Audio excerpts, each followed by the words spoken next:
Good evening, everybody. Welcome to tonight's March 21st, 2023 meeting of the Board of Education. If everyone could please rise for the flag salute.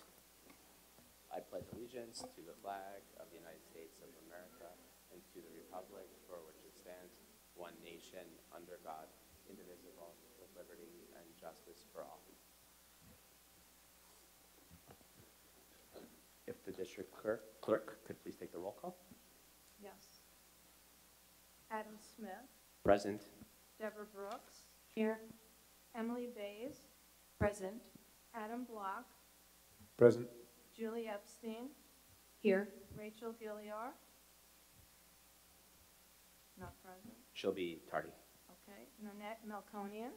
Here. Thank you. Thank you very much. Ms. Brooks, do you have a motion? I sure do. I'd like to make a motion to adjourn into exec session for the purpose of discussing the employment history of a particular individual as well as potential litigation. A second? I'll second it. All in favor? 6-0. Great. We'll see everybody back in an hour.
they're all gonna be.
Ms. Brooks, do you have a motion?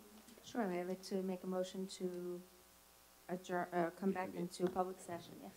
Ms. Bays, would you like to second it? All in favor? 7-0. We are reconvened. Would the district clerk please do the roll call? Adam Smith, Present. Deborah Brooks, Here. Emily Bays, Present. Adam Block, Present. Julie Epstein, Here. Rachel Gilliar, Here. Nanette Melkonian.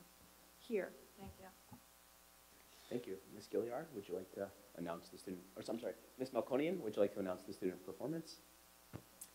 Tonight, please join me in welcoming Mrs. Garofalo and the Weber Chamber Orchestra. Good evening, and thank you for having us perform for you tonight. Up here, we have students from Weber Middle School, grades 7 and 8. Again, we're the Weber Chamber Orchestra. We meet every Tuesday morning at 7:15. But yes, it's some interesting sounds that early in the morning. I would like you to enjoy a nice arrangement of Bach's Brandenburg Concerto No. 3.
A big thank you to the Weber Chamber Orchestra for that presentation.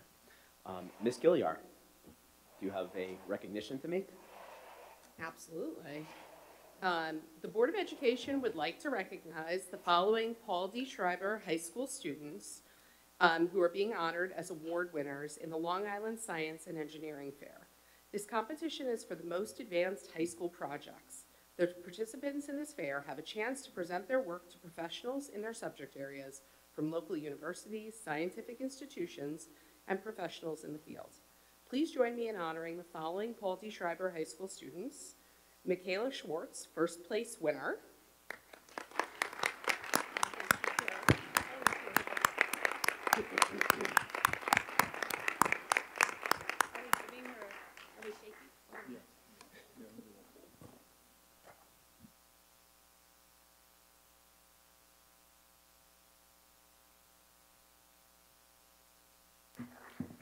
Cameron Netches, second place winner and winner of Naval Research, U.S. Navy and Marine Corps Award.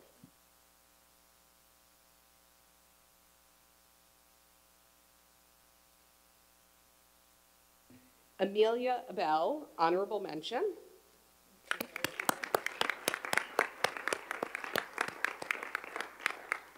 Sydney Flisser, honorable mention.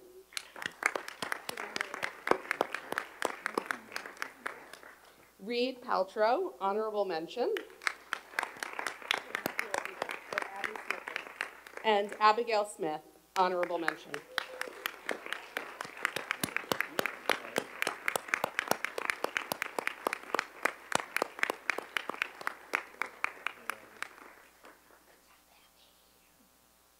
Congratulations to teachers Tina Gallagher, Nicole Lopinto, Elizabeth Thomas, and George Mulbauer as well.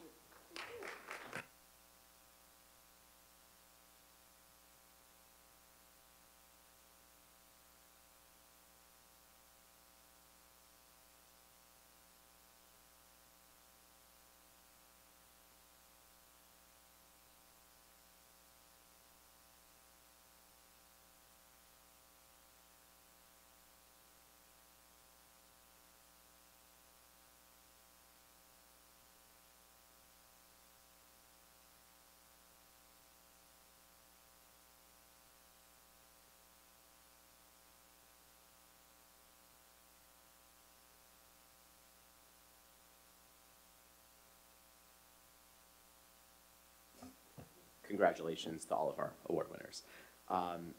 Okay, can we please have a motion for the adoption of tonight's agenda? Ms. Brooks, a second. Ms. Melkonian, all in favor? 7-0, great. Okay, I see we have quite the crowd here tonight, so Dr. Hines, I'll give you the floor. Give your report. Good evening, everyone. Thank you for joining us. I'm going to ask Dr. Shields if you wouldn't mind just sharing the enrollment report. Thank you, Dr. Hines. The last enrollment report was calculated on March 15th. At that time, we had 5,271 students. That's 37 students more than we had at this point last year. Thank you. Thank you, Dr. Shields. I'm going to make this brief only because we have two presentations this evening. First, again, I want to echo President Smith's sentiments. Thank you to the Weber Chamber Orchestra, you were outstanding. And also, in case you were wondering, Happy World Down Syndrome Day. This district did such a, really just a beautiful job. So many of our students and staff, and thank you, by the way, for the crazy socks. I can see Regina's wearing hers, which, thank you for doing that. We certainly appreciate all the support and furthering the education of our children who have Down syndrome here in Port Washington and our young adults. So, like I said before, tonight, this evening, we're going to hear from about two different topics. One has to do with the budget, and the other has to do with some recommendations from our playground committee. And so once we get there, I'm going to ask the board if you're okay with this. Our preference would be to have the playground committee presentation first, and then we can move on to the budget presentation. But in advance, I want to thank everybody who was part of this process, not only from the budget standpoint, which clearly, you know, Ms. Manuel has really done so much, but really to the parents and the administrators and the other educators who were part of the playground committee. So I look forward to those presentations. Thank you. Thank you very much, Dr. Hines. We're now going to open up for community comments. A reminder, community members have 3 minutes to speak at the microphone. Please sign in and identify yourself at the podium, and we will do our best to answer specific questions at the following meeting. Good evening. The first speaker will be Kent Nishikatori. Here we are.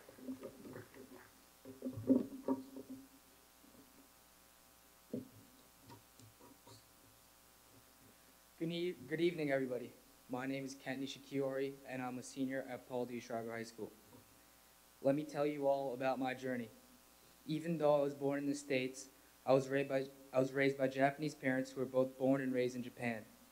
I felt like I missed out on many things during my childhood. While everybody went home to be surrounded by English, I spoke Japanese and had to learn all my English at school. Struggling at school was an everyday occurrence to me, but as I progressed through the grades, I gained confidence and got better and better at English. By 4th grade, I was proficient in English, but still lacked confidence inside the classroom. My ENL teacher knew this and paired me up with an older Japanese reading buddy. She was an older Japanese girl who helped me read a book each and every week. She helped me pronounce new words, taught me the meanings of new words, and even explained to me English slang words. The first couple of times I met with her, I felt insecure. However, as weeks passed, I began to feel more confident because she did not criticize my English ability. When I pronounced an English word wrong, she didn't laugh at me. Looking back, I couldn't believe how patient and caring she was toward a young boy who must have pronounced the same word wrong 100 times. She accepted me as who I was, not some masked version of myself that tried to hide my own culture. She stuck with me even after the interactions I had with her. I wanted to repay the community with what she gave to me. I thrived to become that role model that she was to me, to another child in need. Fast forward to junior year of high school. Miss Cerny, my guidance counselor, knew that I was bilingual. She gave me this wonderful idea to help the ENL students at Maryhaven Elementary School. I knew that my time had come to become that role model that girl was to me. The following week, I got in touch with Mr. Davis and was placed into a 2nd grade classroom with 3 Japanese boys. I remember the first couple of interactions were all made by me, as they were very timid and quiet. I aided them with their classwork by teaching them how to spell words and help them further understand the curriculum. They all seemed to have a pretty good grasp on what they were being taught, but needed a little push by someone like me to gain that confidence to speak up. As the weeks passed, I continued to attend Maryhaven. All 3 boys started to ask me questions instead of me trying to pull it out of them. I saw in front of my eyes all the boys grow and become confident in themselves. I knew that they had it in them the whole time and just needed a slight push. And by the end of the school year, whenever I walked into Miss Bellman's classroom, all the boys would jump up and hug me. 30 seconds. My final goal is to not stay in Maryhaven, but to expand this program to other schools in the district. Our hope is that you will continue to fund this project as it continues to grow, specifically with the busing needed to transport the bilingual students, high school students, to different schools throughout the district. Would you please consider funding this project? It is my hope that this will continue even after I leave, as this will be the legacy that I will leave behind in Port Washington, a place that nurtured my growth and gave me the confidence that let me speak in front of you guys this evening. It is my desire that this program will endure beyond my time in Port Washington and be passed down to my younger brother, who will be entering high school as a freshman. If anyone here has any further questions, I would make myself available to answer them. Thank you for all your time and have a good night.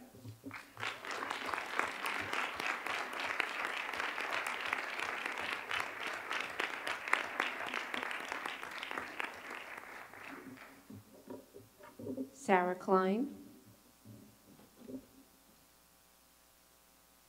That is a very hard act to follow, but I am here on behalf of the Port Washington Parents Council to remind the community of a couple of events that we have coming up. Tomorrow night is our fentanyl discussion and Narcan training that we're doing in association with the Port Washington Safety and Substance Abuse Task Force and CN Guidance and Counseling Services. It's tomorrow at 7 o'clock here at Schreiber, and it is important that if you plan on attending that you register in advance to make sure that we have enough kits for all of those in attendance. You can find the link to register in either your HSA newsletter or in the Parents Council newsletter. I also just wanted to remind the community about the Parents Council 2023 Spring Clothing Drive that is happening next week. All schools will have bins to start taking donations this Thursday and Friday, as well as next week. The Port Washington Public Library will also have donation bins on those days. We will be accepting warm weather clothing, shoes, sports equipment, light blankets, and swimwear. We are not taking any winter clothing, anything that's personalized, no food, toys, books, etc. If you would like to come help us sort, you can sign up. You should have the link through also your HSA newsletters or the Parent Council newsletter. And for those who are in need of spring clothing, you can come shop at our events on Thursday night, next Thursday from 5 o'clock, and next Saturday at 9 o'clock. Thank you.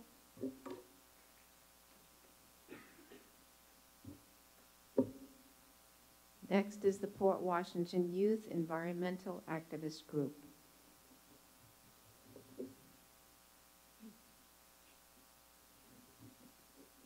We are the Port Washington Youth Environmental Activist Group. I'm Perry Rubens. I'm Rihanna Becker. I'm Benjamin Chodosh. I'm Gabriel Furstenberg. I'm Harry Germain. Our top priority is to tackle environmental issues that we have seen within our community and school district, and are now making it possible by advocating for the elimination of plastic waste by reducing the use of plastic water bottles. For the last couple of years, the hydration stations in Schreiber High School and around the district have been less than functional, and keeping them in this state has taken a toll. It has inhibited students from being able to bring reusable water bottles from home because they cannot reliably fill the reusable water bottles, and it creates long lines or no lines at all because they're out of service. We have received positive information from Mr. Miller that there has been a proposal to have the budget allow for 2 hydration stations to be installed in the district each year. This may be good news, but raises some questions, such as if you have allocated any funds for the installment of these hydration stations, and why wouldn't we add more than 2 stations a year, which is clearly not enough for the whole district. Between 7 schools throughout the district, it would take far too many years for students to finally receive what they're inclined to have. If you are limited to only 2 hydration stations, how are they being prioritized? We believe that hydration stations should go to the high school first, being that we only have 2 in a school with well over 1,500 students. How does the district plan on making sure the hydration stations stay functional? Getting new hydration stations would not have value if they ended up not working like many of them have for the past few years. In order to reduce plastic waste, we ask you to install more hydration stations within the school so students have a reliable alternative to plastic water bottles. Thank you.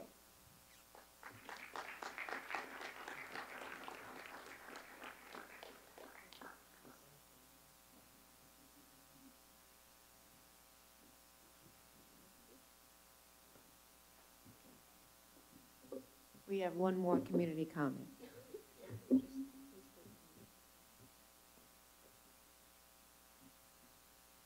Hello. My name is Lori Leeds. I am a lifetime resident of Port Washington and a 30-year employee of the district.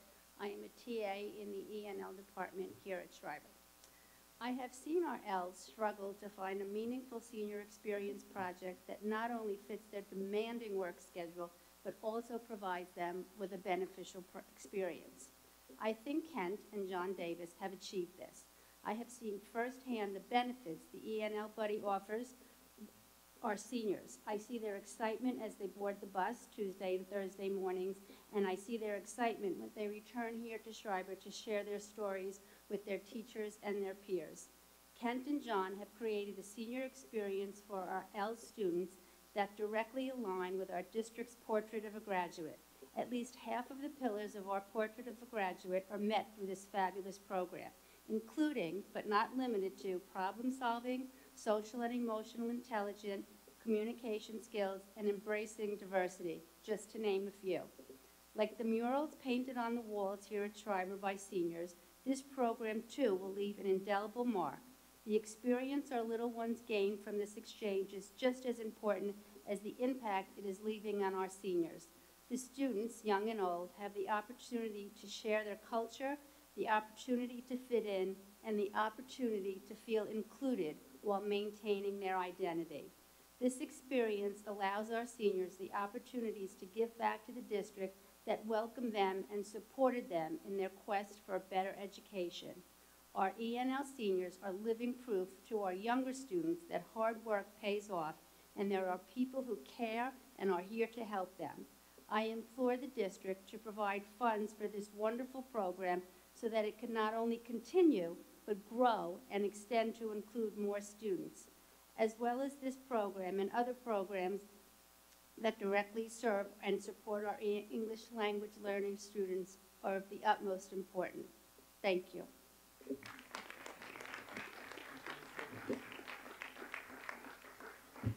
There are no more community comments.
All right, everybody, good evening. We're just going to wait for the screen to come down. I'm going to ask the Playground Committee if you can come join me and sit to the left and the right of me.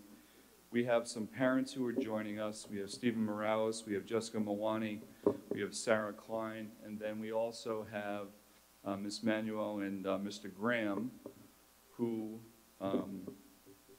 we've been meeting for the past year, focusing on how we could not only assess the playgrounds that we have at our schools, but also be charged with making a recommendation to the board to the best of our ability to standardize how we operate moving forward. I think before this committee met, it was somewhat unclear as to who was responsible for what as far as paying for the playgrounds, and should the HSAs, should they be fundraising, so on and so forth. I think this conversation has been happening for quite a few years, and we're hoping at the end of this presentation we could answer some of these questions. So with that being said, I'm going to ask Mr. Morales, if you wouldn't mind just saying a few words before we move on to the presentation. Hi, good evening.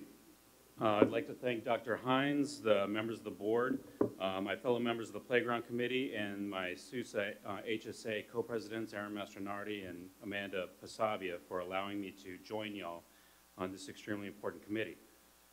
It demonstrates a very high level of transparency by y'all and in an interest of all the stakeholders, and for that you should be commended.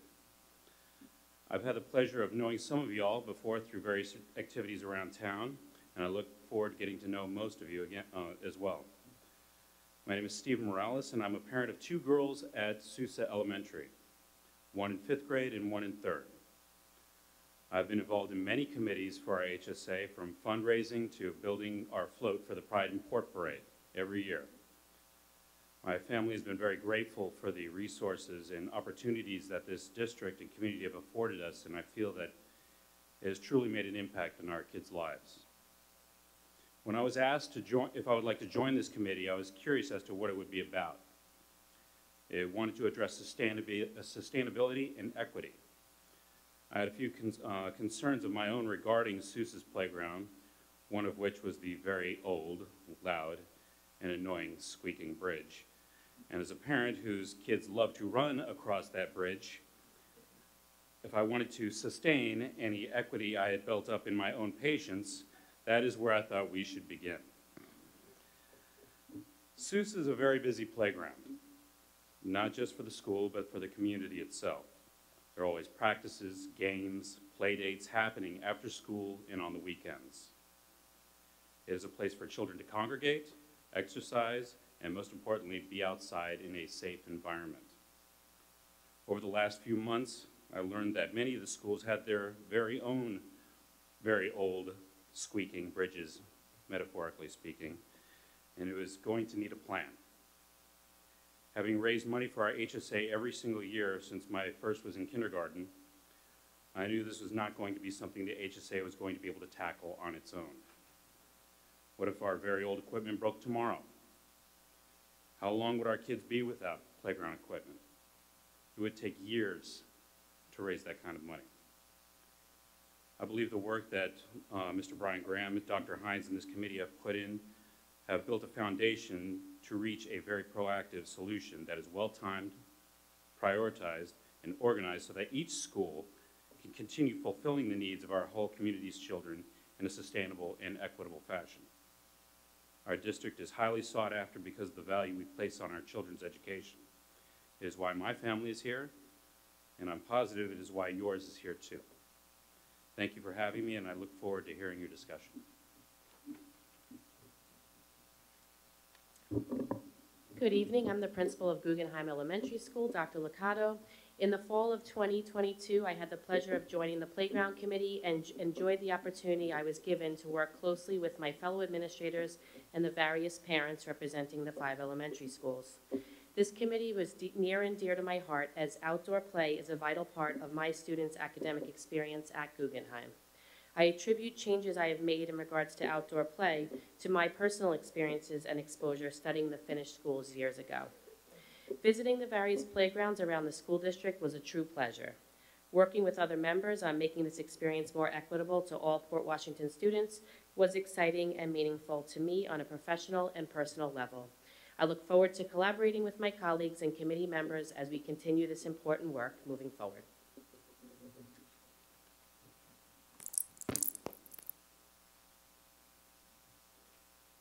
So before we begin, and Mr. Graham starts reviewing some of these slides, we're going to stop at one slide in particular where we'll have Jessica Malwani and also Sarah Klein to articulate some of the things I think that some of the parents may be thinking and feeling. I want to thank Dr. Liccato. I know Dr. Ferrante as well was part of this collaboration. And without further ado, we have Mr. Graham.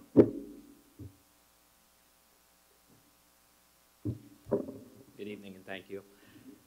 So this presentation is an assessment.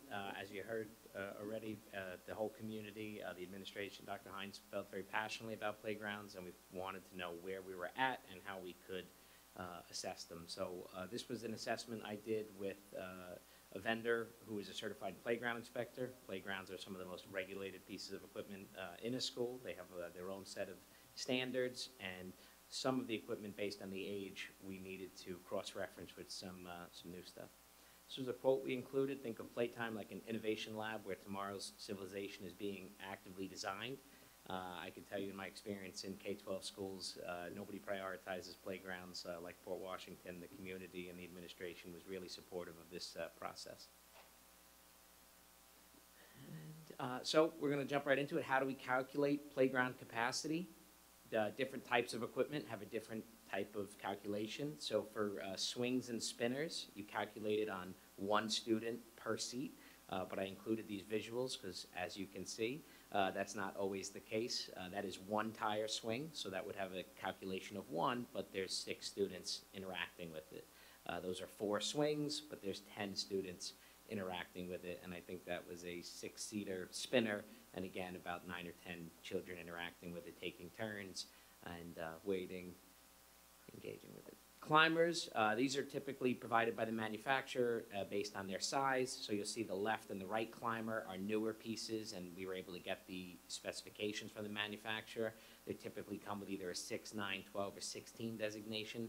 That famous spider in the middle, obviously we can't get in touch with that manufacturer. That's a very old piece of equipment. So we use the certified playground inspector to correlate that climber with something more contemporary and get a calculation for that as well.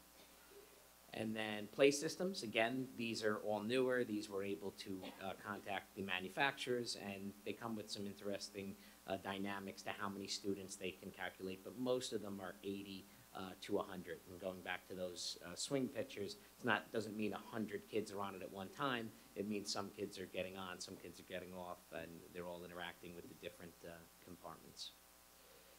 Swings, play system, and climbers. So this you'll see a breakdown now at each building. So Daly has a play system designed to accommodate 80 students.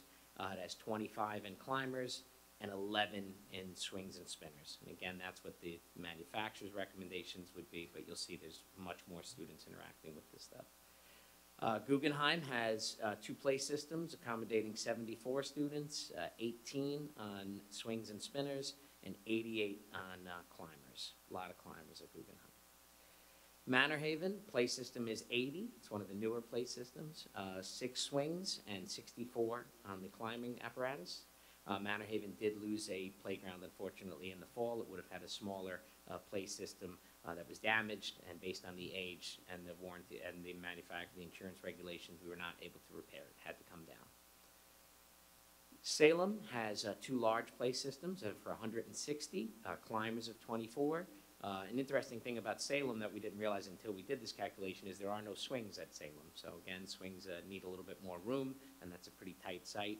So there are no swings currently at Salem. Salem also does have the pre-K equipment located on the side, but that is scheduled to be relocated to Daly this summer. Sousa Play Systems 104, it has 3. I will note that the top middle, and the top right are similar game time systems to the one at Manor Haven. So while they're functioning and in good shape, should they become damaged, they would not be able to be repaired. And climbers are 83 and swings are 12. This is our equipment inventory across the district, and this is a breakdown, just one slide of all the information. And this is our per pupil allocation. So we took each building student enrollment. This is not current, this is a couple of weeks old. Yep.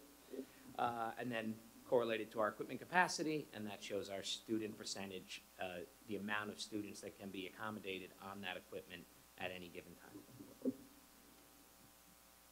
Good evening, I'm Jessica Milwani. I'm joined tonight by Sarah Klein, and we were so grateful to be able to participate in this committee's important work. As Manor Haven and Daly parents and co-presidents of the Port Washington Parents Council, our priorities for participating in this work were twofold: to ensure that every elementary student in our district receives an equitable outdoor play experience at school, and to establish some much-needed clarity on the role our parent organizations are expected to play in facilitating that. So as you can see here from this slide, the committee considered the student-to-equipment ratio as a key metric in achieving equity and alignment across schools. That is to say, how many students can be served by a building's playground equipment at any one time. So as we all saw on the committee in our site walkthroughs and through this analysis and the preceding analysis, some buildings are well served by their existing playground equipment, while others go underserved for a variety of reasons. The committee agreed that the district should be responsible for the cost of ensuring that each building has sufficient playground equipment to serve approximately 35% of its student population at any given time. And that is not an arbitrary target. It represents roughly 1/3 of each building, or 2 full grade levels at once. And the administrators on our committee confirmed that that's the maximum population typically served during recess or outdoor play, with some exceptions that are made at our principal's discretion. So this equity-focused target not only allows alignment across schools, but also the flexibility necessary for each building to deliver the outdoor experience that best suits the needs of its students, space, and environment. It also provides the clarity our HSAs and PTA need, and the reassurance of knowing that our children's experience of outdoor play at school does not depend on parents' varied and uncertain capacities to fund it. With the administrators on the committee and parent representatives all on board with this 35% target, we believe we can move forward in partnership in a sustainable and equitable way. So I'll turn it back over to Brian.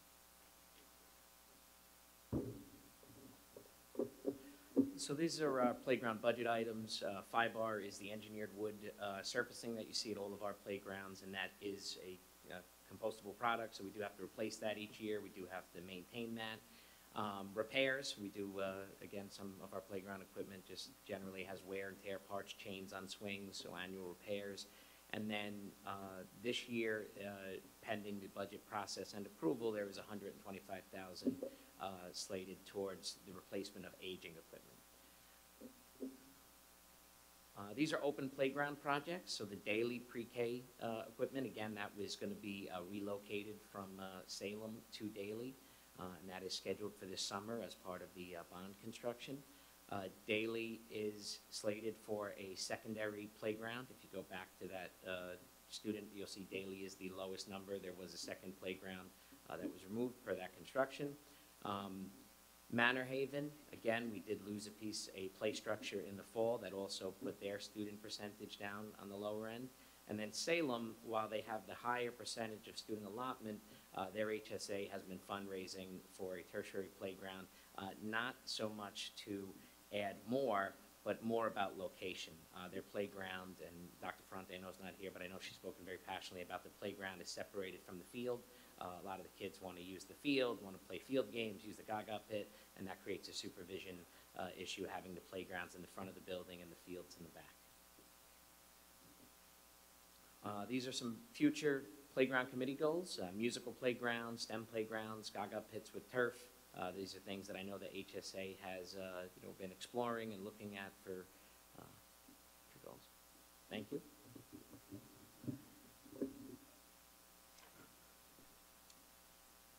So at this time, if the board has any questions, we'd be more than happy to answer the questions that you have.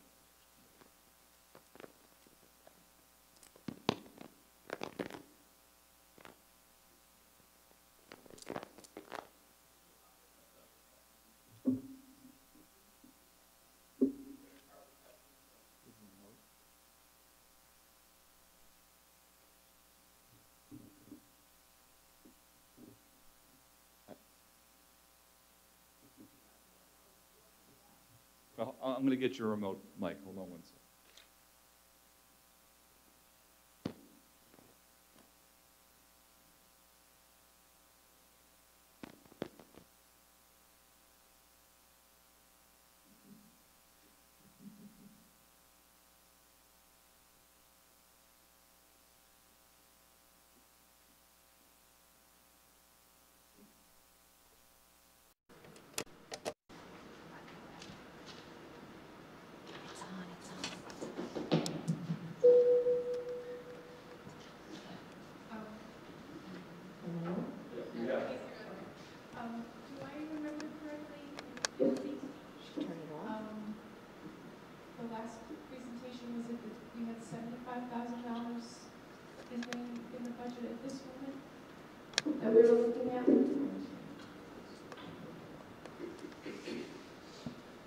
We added 75,000. So currently in the 22-23 budget, we have 50,000.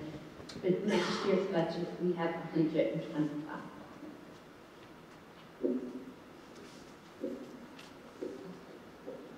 Do you have me again? I'm sorry.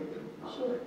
For the next year's budget, 23-24, we have allocated 125,000 to playground equipment, which is an additional 75,000 compared to the current year.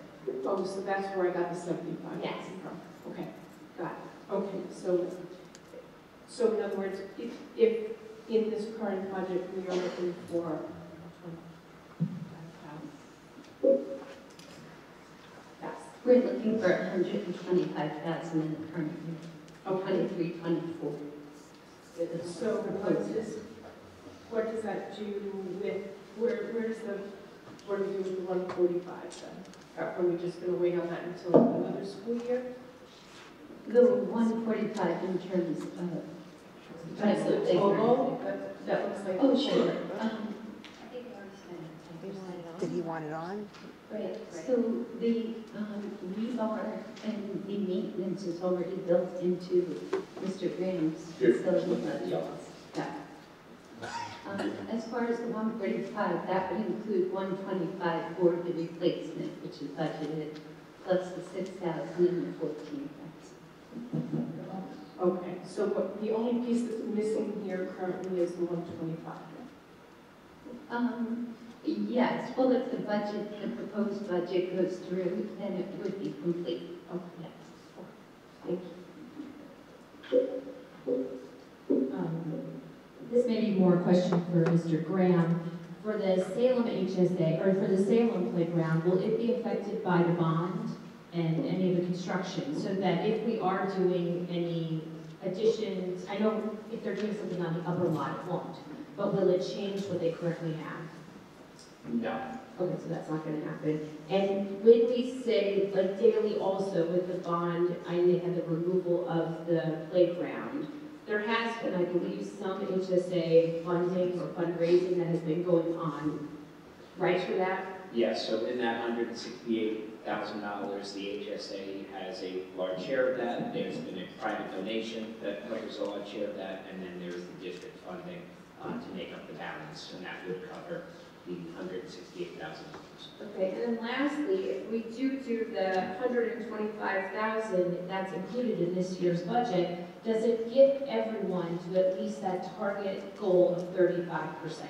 So going back to the open playground projects, if Salem moves forward with its project, which again isn't part of that equity conversation, that's separate, if the district budget process does preserve that 125,000, allowing us to move forward with Manor Haven, and Daily moves forward with its three funding sources for this 168,000, that would put all buildings above that 35% benchmark on this good place, and then we would hopefully start to be more proactive. And I know you heard some of this speak about some of the aged equipment at Guggenheim and SUSA. We'd start to try to change that equipment proactively on a 5-year plan, prioritize the older equipment, and get ahead of it before a situation like Manor Haven happens again, where a piece of equipment fails, and we have to wait for the next budget cycle to react to it. Thank you, that was my next question, so I appreciate that. All right, thank you. Thank you, that was helpful. I think what Mrs. Melconian was recalling is that a couple of years ago, maybe 2 years ago, we had a conversation about starting to add the 75,000 or some amount of money to the budget on a recurring basis so that we didn't have these moments, so we had something set aside.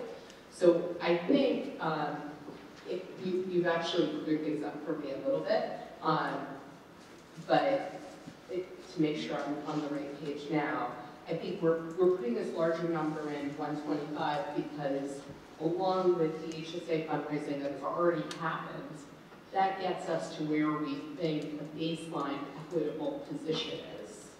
And then for future years, will we go back to budgeting some smaller amount with the goal of having, the goal as the committee members stated, of having the district take over making sure that there are playgrounds at each school? Is that what the long-term plan of this looks like? That's the way I understand it, yes. The goal is to use that there was $50,000 in the budget. That $50,000 is allocated to assist with that daily project. It's been an increase of 125. That's to get us to this equitable point, and then we will prioritize moving forward and keeping everybody in a more dated equipment. Okay. And do you have a sense now of, for future years, this 5R number and the repair number, are those kind of static? Are those what we need all the time? And then what would an additional replacement budget look like if you were being proactive about playground equipment? The repair and 5R numbers are pretty static. We did go back in the history. Those weren't this year's number. That's been a pretty common number, but they can be impacted by a lot of different factors. You know, a heavy rainstorm can wipe out the 5R in one fell swoop. But that is supported by our operations budget. That's not impacted by this playground number. The playground number would be, again, to prioritize some of that aged equipment and start to be proactive in it. I will defer to Ms. Manuel on where we're at each budget cycle and what's priority, which equipment is prioritized. One last question. In years past, obviously, this is something that both officially and unofficially, we've all heard a lot from parents about or experienced ourselves. And I have heard from parents that there were moments where a piece of playground equipment was broken and wasn't repaired for a long time, and they were told that it was not just a replacement issue, but a staffing issue and having facilities personnel who had the time to make the fix. And of course, parents were frustrated because when a piece of playground equipment sits with caution tape on it, when a piece of playground equipment sits for a long time, they're all staring at it. Is there a personnel issue here as well that we need to be addressing, or is it simply budgeting for replacement costs? Does that fully solve our problem? Not to my knowledge or in my experience in Port Washington. I've only been here since August. I think we had one repair at Salem that there was a lead time on some parts. We've seen some global shipping delays, but it wasn't extraordinary. Typically, most playground repairs we're bringing in a certified playground company to do those repairs. Again, playground compliance is some of the most complex things we deal with, so we really want to make sure we get a certified playground company to make those repairs. But I haven't seen any long delays other than we had some equipment at Sousa, and we had a large structure at Banner Haven that when they were damaged, they were not able to be repaired. And then per our insurance protocols, we're supposed to remove that equipment, not leave it in place damaged. So we did try to prioritize removing it. We had to wait for the ground, unfortunately, the thaw at Sousa, but we do make sure that we respond to those right away. We know that there's a hazard.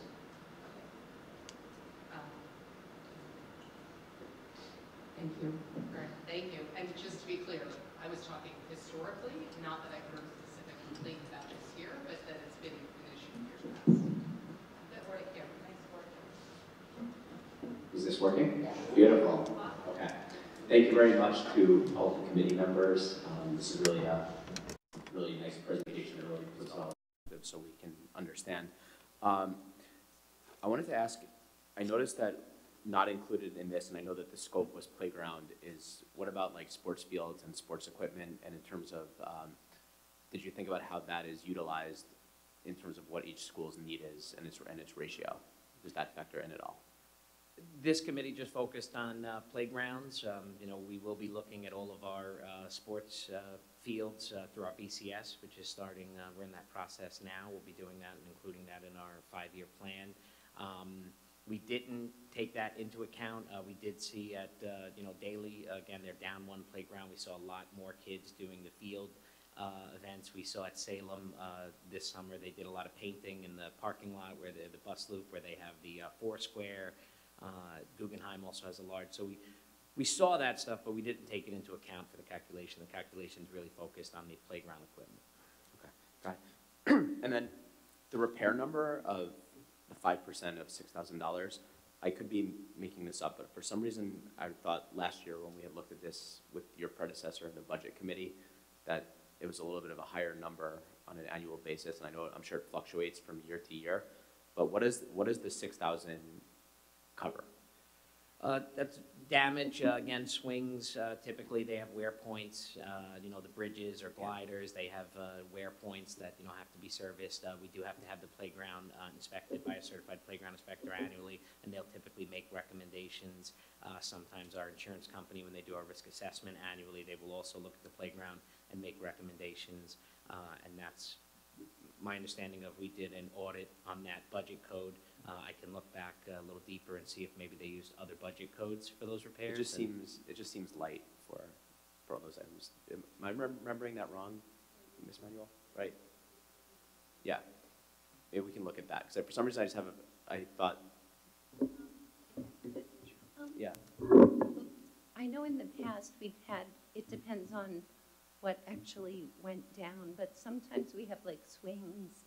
There was, I think, a little train that had to be repaired, so that had some cost. But I think like last year we were told about some of the equipment starts actually needing like capital improvement to it, like maybe it needs a section replaced or like a set of stairs replaced. I don't remember what so it was. at Guggenheim, one of theirs had to Yeah. be shut down, so we did actually use a portion of the 50,000 to buy another piece, but it was not comparable to the piece that had gone down. So that's kind of why this committee, I think everyone felt we needed the equity. Right. So the piece we purchased, I think, was about $28,000. So it was much smaller. I thought for some reason there was like a platform of a section of another piece, but right? Right. Anyway, And so, that couldn't be yeah. couldn't be repaired, so that's why we purchased this other piece. Got it. So I just want to make sure that I'm understanding is that if the board was to go ahead with this, I just want to kind of understand if this year we did this 125 and that brings us into this, I guess, equitable baseline, what does the ongoing cost look like? I think this is kind of what Rachel was asking. What is the capital exposure on an annual basis to keep this playground equipment kind of up to date and legal and insurable on an annualized basis? So I think it would be beneficial to leave it at the 125 until the district, until we've been able to address all of the playgrounds to make sure we have equipment that's like 20 years old. You know, so instead of being reactive, I think it's better to be proactive. So I think keeping the 125 there, if some years we do have repairs that are more than $6,000, we could use some of that 125 if it's not allocated to a specific school. And is this something you would envision being in that transfer to capital line over many years, similar to the roof program, or is it? No, this is actually in the general fund, so it's equipment right there. I think that's an appropriate place. We could look into transfer to capital as well. Okay. I was just trying to, so just in summary, this is not a one-time 125. It's more of a commitment to conceptually, if we wanted to do this, we have to be thinking about it's an annual That's commitment. correct, because I think you don't want to end up in this situation 20 years from now or 10 years. You know, I think the reason this has occurred is because there was no thought-out plan. Got it. Okay. So if we go back to Sousa, you know, that was one of the examples we gave. Sousa has two comparable pieces to the piece at Mannerhaven that failed. So if you go back to the Sousa slide, you'll see the two pieces at Sousa are comparable to the one at Mannerhaven that failed. They're a game time piece of equipment. It's 35 years old, so it's not supported. And when it does fail, if it fails in a certain capacity, it does have to be removed. So we're concerned that if we don't keep that budget number there, we won't be able to proactively change some of this aged equipment, and we'll wind up in a similar situation. Got it. So realistically, we have enough equipment throughout the district that is for sure going to fail, that if we don't do this, we'll either be losing the equipment or someone else will have to fund it. Yeah. Okay. Just one more thing. What we also discussed is doing perhaps smaller pieces that can all go together, so you don't have to put a $200,000 play system in. It could be, there's different sections of the play system, so you can actually do it over the years. And if one section has to be replaced, you're not taking out the whole system. And is that something that we can start implementing across different schools with what we have? Yeah. With the 125? Well, over, Yep. no, Yes. physically, it's something that could be. Yes. Okay, got it. Great, thank you. That's all my questions. Right to Ms. Brooks. Thank you for the presentation. If memory, no, I don't want to rely on my memory. Would I be correct in saying that the district has not purchased playground equipment for quite some time? That's been funded in the majority by the HSAs? Yes. And so, again, you know, for us, looking at this holistically, the burden should not fall on the parents. And that's something the district should be responsible, and I think that's where we're at right now. I agree, which is why I was going to say I'm really glad that this study has been done, because I think it should be the district's responsibility to provide the children with education, and that includes being outside and playing. So I thank you for this. I realize it adds to our budget, but it's important to be a part of our budget. So my next question was, or is, the student enrollment for daily, does that, the 476, does that include the pre-K students? Yeah. It does. It does.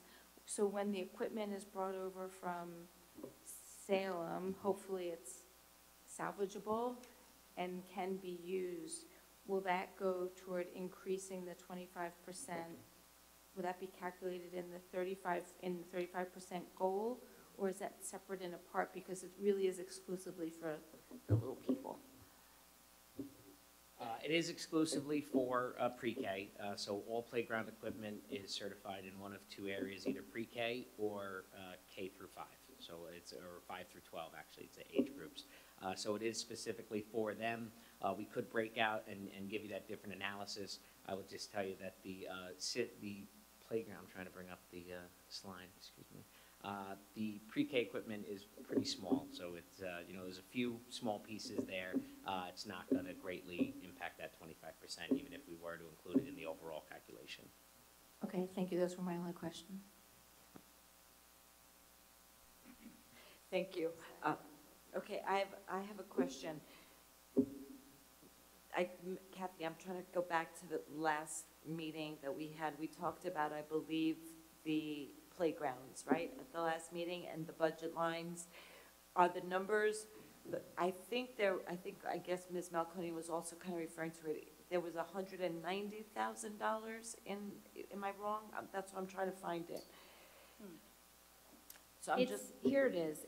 So what happened is the 22-23 budget had $90,000 under the equipment line 1620.2. The dollar change to the proposed budget of $195,000 showed a dollar change of $105,000. So at the last budget presentation, you said that there was an increase to playground equipment, the assumption being made that it was $105,000. Right, so that includes more than just the playground, because 1620 is maintenance of plant, right? So we also have like a riding lawnmower and something else. I don't recall what but it's also for maintenance of plant, so it's not just for the playground. But it's under the equipment line, so it's not just equipment. Okay, that's where I was also confused with that. So I'm sorry, I want to clarify. It's the playground equipment is 75% of that 105 increase, but plus we have other equipment that we're purchasing, like a riding lawnmower, and I don't recall the other piece. Okay. What's that?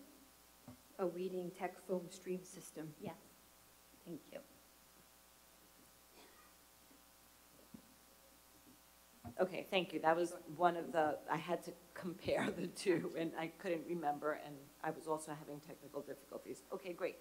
So I guess, and I think this question is actually to Ms. Malwani and Ms. Klein, because as you spoke to us about equity, and I appreciate your position, having sat in your shoes many, many, many years ago.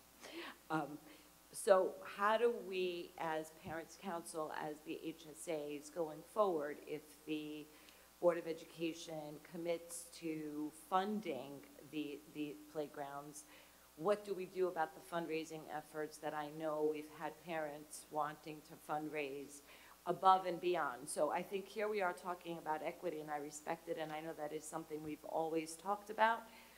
How do we prevent the inequity, though, I guess is my question. If we're going to continue, if we fund this and bring everyone up to 35% minimum, and we already know that, for instance, Salem is already fundraising. They are at 43%, but they're going to probably be at 50%. So I guess my question is, and I don't know, and I don't expect that you know the answer, but I think it's something that is worth discussing amongst the parent leaders, because if the Board of Education is making a commitment to make everything more fair, I think it should be appreciated amongst, I mean, maybe the solution is that schools fundraise for the entire district and make one donation back to the entire school district, and let the school district decide, well, this year is going to go supplement the 125, we need another 25 for daily, but it's come from across the school district if we're going to be equitable. I guess it's more of a theoretical, maybe discussion. Sure, and I think that's a conversation that Parents Council could convene among our HSA and PTA leadership to talk about this going forward. We can share that this presentation was shared with all of our HSA and PTA co-presidents. Everybody was very much aligned and on board with that 35% target, understanding that it's a target and it's there to ensure the equity of experience across our district. So there isn't a huge motivation to far and vastly exceed that target. We do recognize, you know, in Salem's case, for instance, they will exceed that target for a period of years, but it's in preparation for that secondary playground to ultimately be decommissioned so that they then are within that 35% capacity target.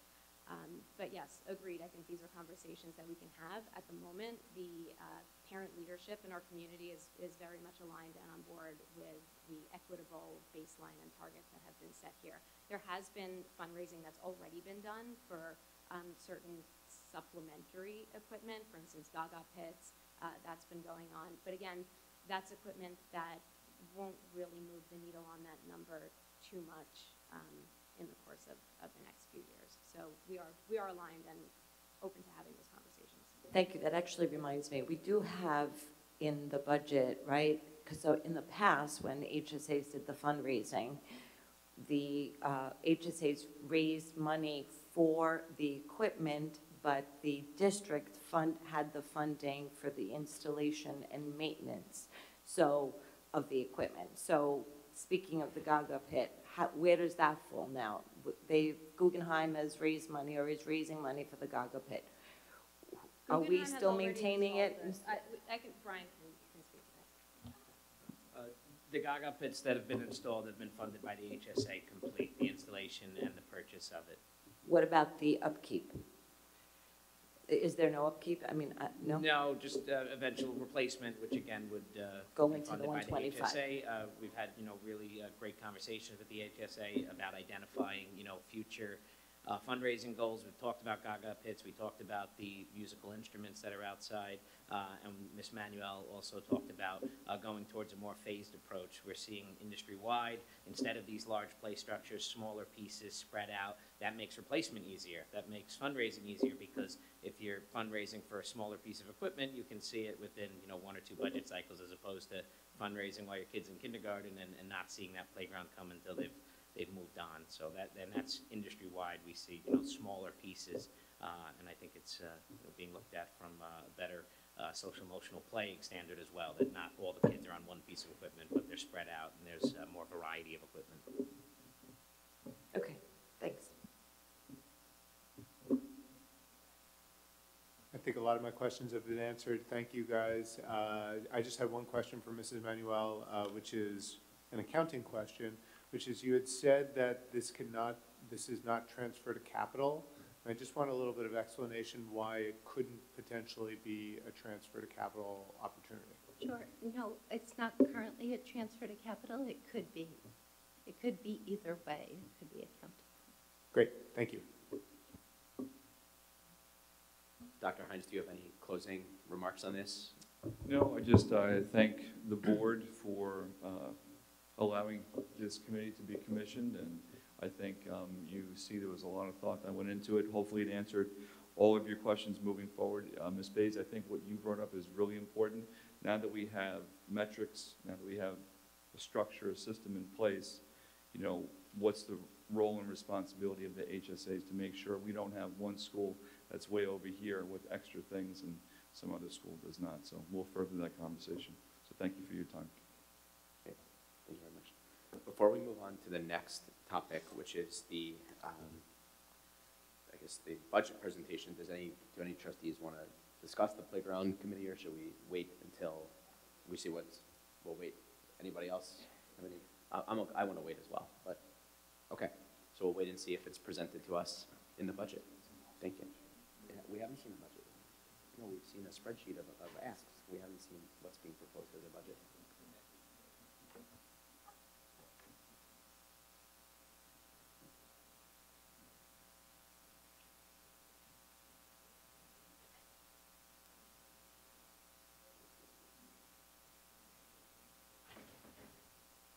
So I think all the pieces are being presented to us piece by piece, and so I'm in favor as well, Mr. Smith, of waiting to see what the final package looks like, and I'm assuming that the administration is going to present it to us then. Great, so let's go right into that.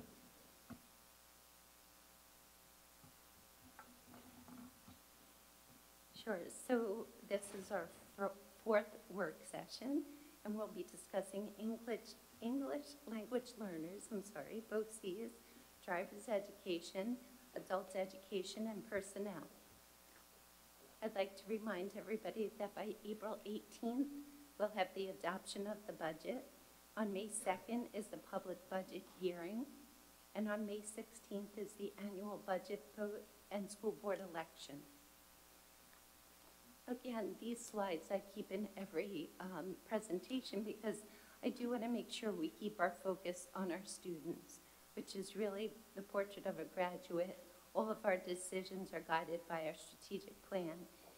And we do this by meeting with our local legislatures to discuss funding and state aid formulas. And our student is always the focus of our budget. Just to review, this is the 12th year of the tax levy limit. This year, we're actually at 2.37% is what the allowable tax levy limit is calculated for our school district. And we plan to be right underneath this threshold. So again, I have my scales. The last time we had the expenditures increasing about 12.2, I believe. We had a $3.7 million deficit. Now the gap is about $600,000. I have worked with the administrators. Ms. Jessica Mack has been integral in working with the budget, but Dr. Feeney, Dr. Shields, Dr. Hines, and Dr. Allen we've been working together with the administrators to actually get to the $0.6 million deficit. So a lot of challenges that are in place, but we're hopeful to get there. So our first department is the English language learners. And as we heard our student here today, this is such an integral part of the school district. And this is really an area that has grown substantially over the last few years. It's led by Director Ms. Zarante, who is here tonight. We currently serve 583 ELL students with one full-time administrator, about 29.4 FTEs of the teachers, and about 4 FTEs for the staff. So the job of the E&L department is really to make sure that all federal and state regulations are followed and that our students are able to relate to their school and perhaps bring some of their country that they are familiar with to make it more familiar in school. There's several things that the E&L department has in place, such as a family cultural night. They have parent orientations and workshops. They have support and enrichment programs, including college fairs, professional development, and E&L classroom libraries. This next slide, Ms. Sarante provided, which is very telling. It's not just Spanish-speaking students that are ELL students, which that does account for 75.6%. We also have Japanese at 9.4%. We have Korean at 5.7%, Chinese at 4.5%, and then you can see the other students as well. So it's really important to make students feel that they can learn and progress here. So this next slide shows where things are increasing and also where you'll see a decrease. The contractual and other codes and the material codes are increasing, not substantially a lot in the dollar value, but percentage-wise they are. But that's really to get classes where they need to be. You'll see the decrease of 50,000 in the contractual. That's, there was actually some salary codes that were budgeted for in there, as well as transportation costs. So those costs are actually allocated elsewhere in the budget. If you look also in the 21-22 year, the expenditures were only 13,000. So this budget is increasing to 100,000 in that line, where I know it seems like we're decreasing it a lot. It's really based on the current expenditures that we've been going through, and there's a lot of funding also in some grants. So moving on to the BOCES lines. This year you'll see we're switching to ebooks for the budget vote, which we're very excited about. The district treasurer, they've gone to other schools to observe this process, and it makes it much more efficient. You'll also see our special education services. Those lines are increasing as well. And that's due to the changing demographics and needs of our students. You'll also see the CTE program expansion. This is, last year we added 10 students in their junior year. This year, those students will continue into their 12th year, into their senior year, and we'll also be adding another 10 students for the juniors. So that's why you see the increase of 140,000. You'll also see the Twilight program is also being increased by about 55,000. In January, we had about 20 students, but for next year, we see even more students participating in that because it has been so successful. You'll also see the computer instruction line is also increasing. That's due to taking services that we currently had just contracted with. Now we're doing it through BOCES, so we're receiving aid on that. And the aid that we receive back from BOCES is about 50%. Last year it was about 52.6%, but that number tends to fluctuate. Also, you'll see our transportation costs are going down for BOCES. That's because we've brought more of it in-house with having our own buses that we have purchased. This helps a lot. You'll also see the 2110 line. This is for student BOCES services. So there's things such as Freckles, it's computer software. Also the cultural arts line has increased there. Our summer school costs have also increased, as well as the testing, the scoring of testing at BOCES. Next is our driver's education program. As you can see, we serve 226 students, which is really terrific. Jessica Mack oversees this with Maria Leotis. We have 3 semesters, summer, spring, and fall. This is a budget-neutral program. This year, you'll see that the contractual costs have increased. It was very difficult to find a contractor to actually bid on this. They increased their price $65 per student. So with that, we have a new fee structure. The rate currently is $600 for Port Washington residents and $700 for non-Port Washington residents, which is still quite reasonable compared to surrounding programs. So here again, it shows you the budget compared to last year with a slight increase. The next is our adult education program. This also is a self-sustaining program, which Jessica Mack oversees as well. They have 578 students. It's a fall program, a winter program, and a spring program.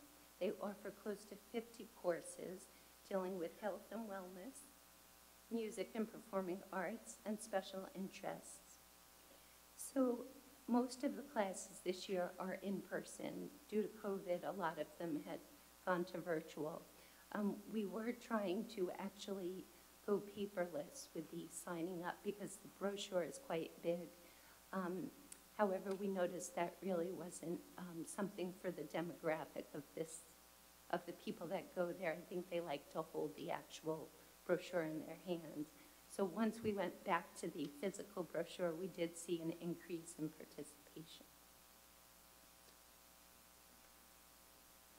And this shows you the increase. You'll see an increase of 5,000 in the contractual line.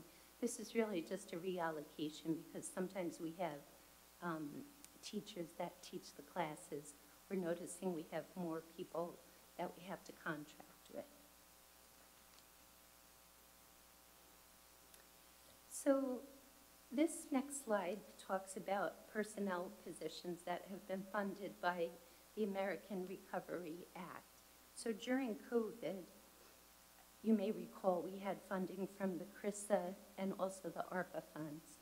So last year I presented this with just the 21-22 and the 22-23.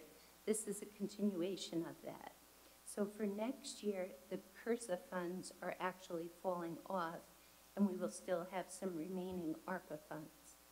So you can see up on the top portion, we have certain teachers and positions that will now be funded by the general fund. And on the bottom, we have these other positions that will continue to be funded by the ARPA funds.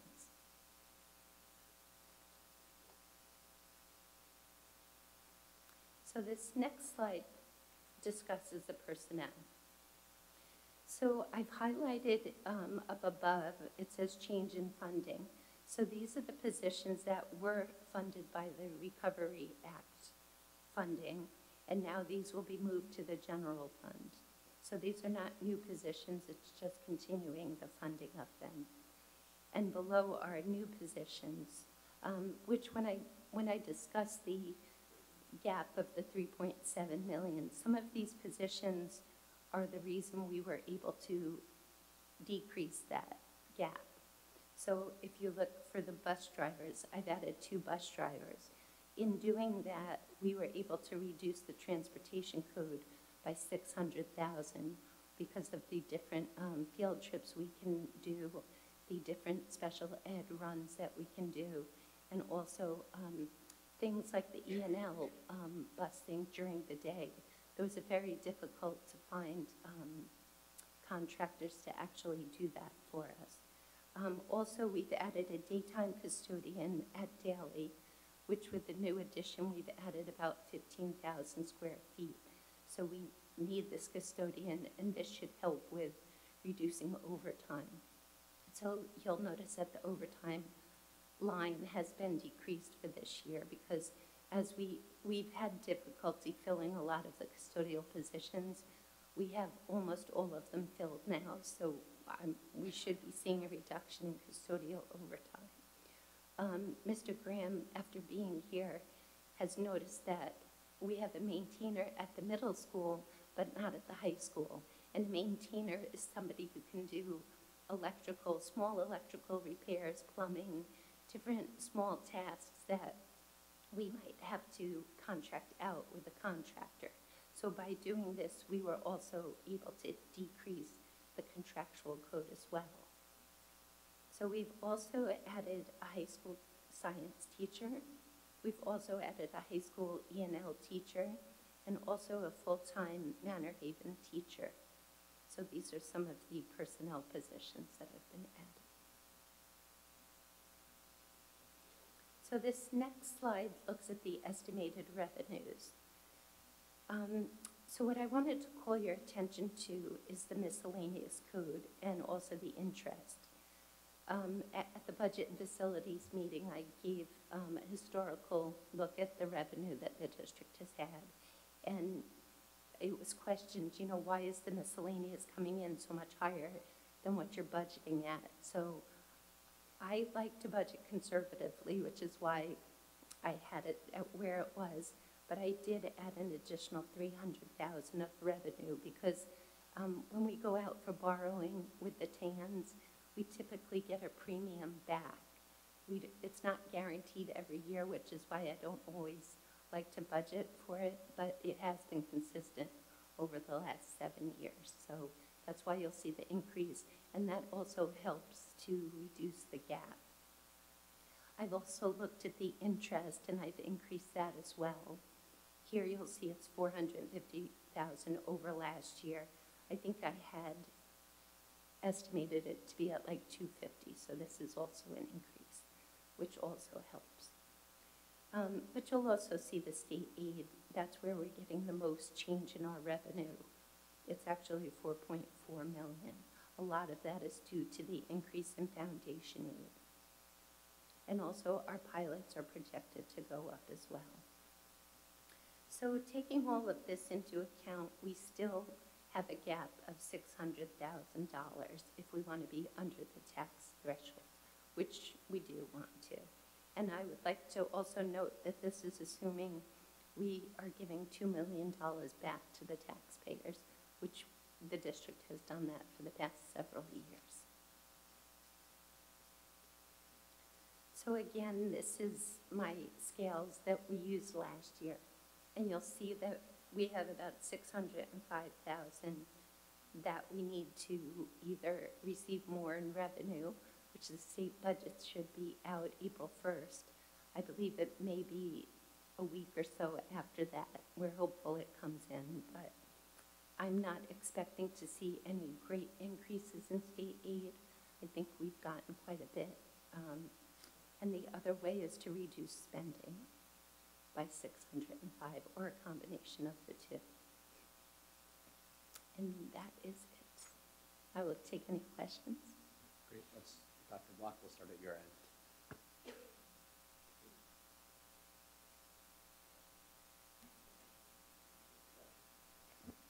I'm going to give him a couple of minutes because I have a couple of questions. First of all, thank you, Ms. Manuel. Thank you for doing this. My question, you write on the last slide that you just did that the pilots are an increase of $150,000, but I think earlier in the presentation and in all the presentations before, you had said 200,000. Is that a typo, or did I just find you 50,000? I have to go back and look. As I was saying the 150 here, I said, oh my gosh, I thought it was 200, so I apologize. So now we have to find 550,000. Well, you may have found me 50. That's right. Okay, so I'm glad because we just had a budget meeting and we were still at the 3-something million gap, and so I'm glad between that time and tonight you've been able to kind of bring the numbers down. Can you please help me understand, though, how we got there? Because I understand that you said, and I wrote down that, you know, by hiring the 2 bus drivers, which I thought was brilliant, you were bringing transportation costs by 600,000. So I guess my question is, can we hire 2 more and bring down to 1.2? I mean, to me, that sounds like, yeah, and I don't know that we have the buses, but that's the other question, right? So, but you said that we saved $600,000 by hiring 2 buses. You said that we reduced overtime by hiring a custodian at Daly. We decreased the codes by hiring a high school maintainer to do some repairs. You've reduced the cap also by adding some more money into the miscellaneous and into the interest fund and the pilots.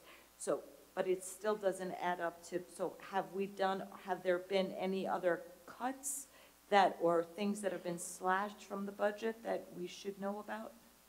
Yes, I'll answer this one. Yeah, listen, finding almost 3.7, actually we did 3.7 million.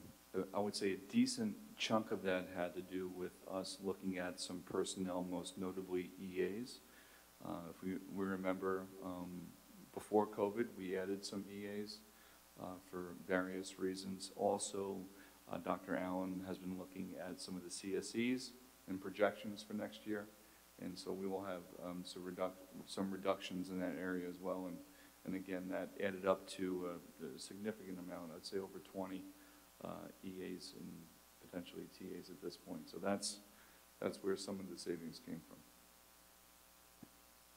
So these are EAs that we hired during COVID, but we believe we no longer need because we don't need that.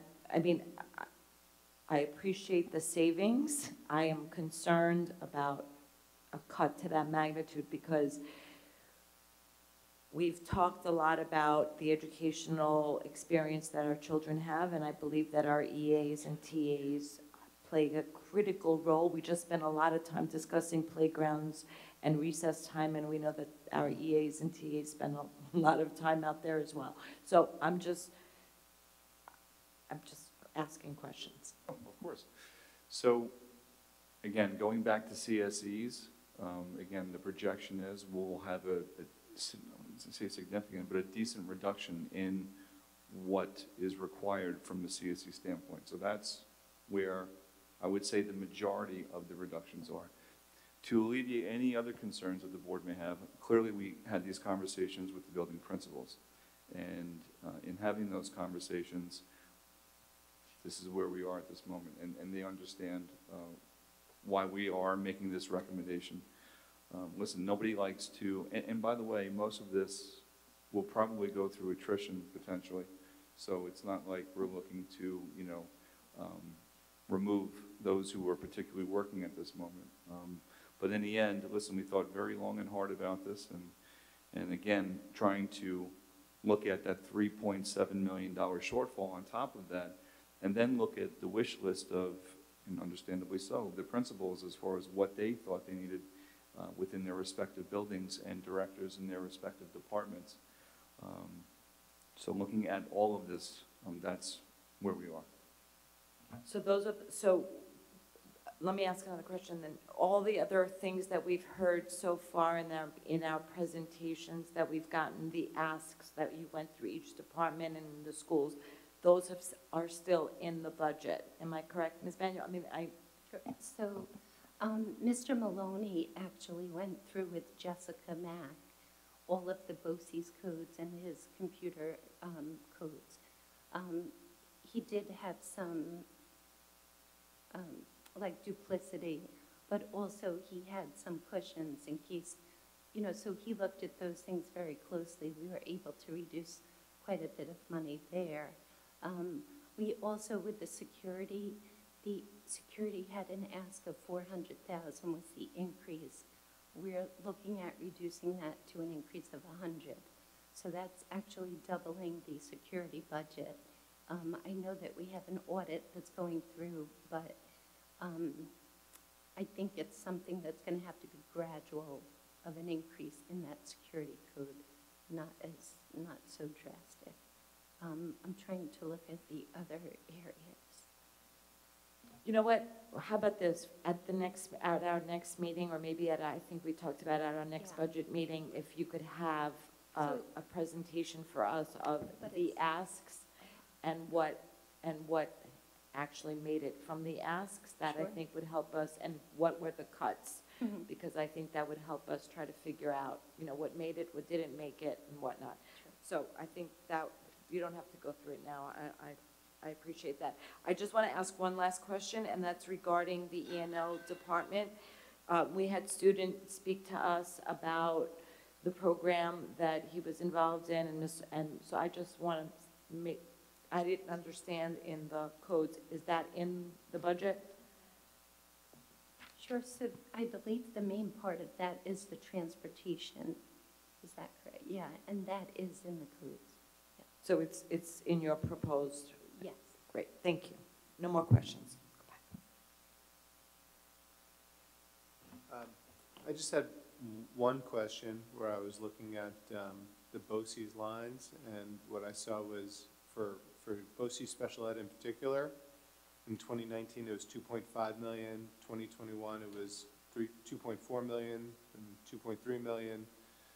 Then in the 2022-23 budget's 2.9 million, and then for next year it jumps 600,000 to 3.5 million. And I just wanted to see what it seems stable for many years. Like, I understand a lot of things increased. This seems stable, and then all of a sudden next year has a very 20% increase. Stephanie, would you like to take? I'll try. So there's a couple of things. First, you have the increase every year that BOCES adds on. Sometimes it's usually about a 2%, but the last couple of years it's been a little bit higher than that. And then also we just have to look at the different programs and the needs of our students, and BOCES has provided a better fit to some of our students the last couple of years, and especially next year. So we're sending more students to this, right, to the program next year?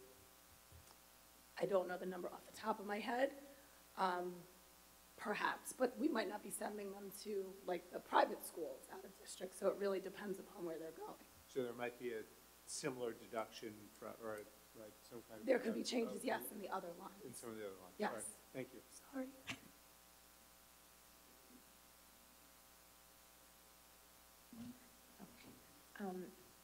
I don't know how you did it, but 600,000, it's amazing. I applaud you and the staff, all the staff who work with you to get it below that, even below $1 million at this point. I want to go back to the bilingual buddies. Right now, it's my understanding it's only at Manor Haven.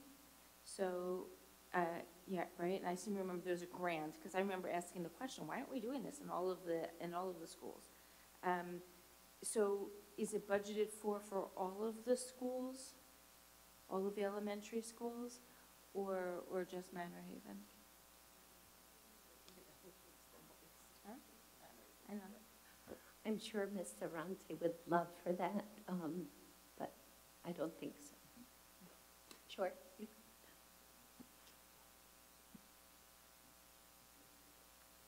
Good evening. So yes, that is the goal, and the principals would love to also have this program in their schools. Many of the students that are participating want to travel to the different schools to provide their support and utilize their bilingual skills, which is their superpower. We did include busing budget to be able to facilitate this, but again, it all depends on the funding availability.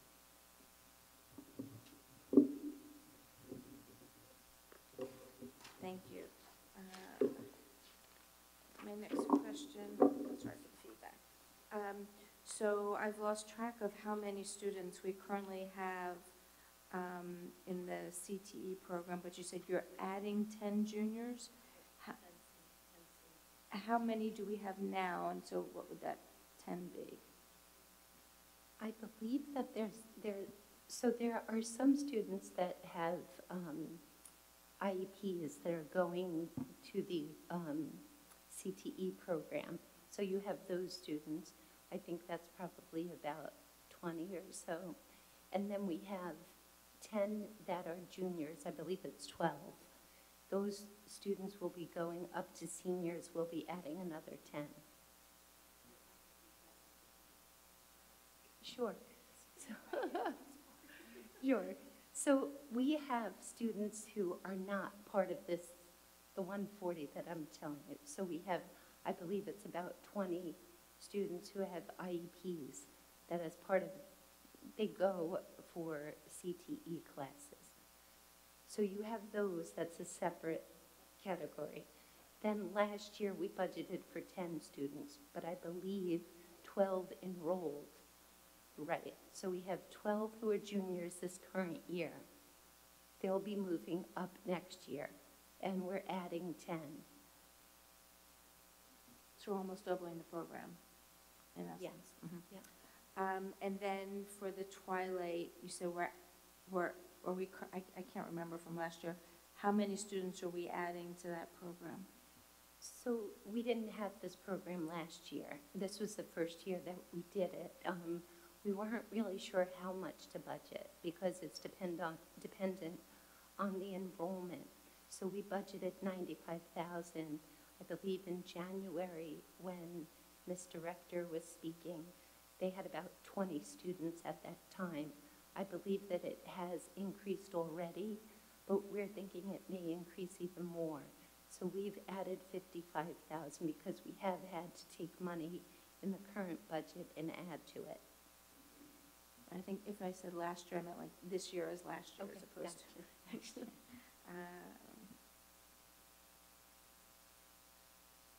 Curious, you said that the cost for the driver's ed has increased $65 per student. Do you know what percentage that is?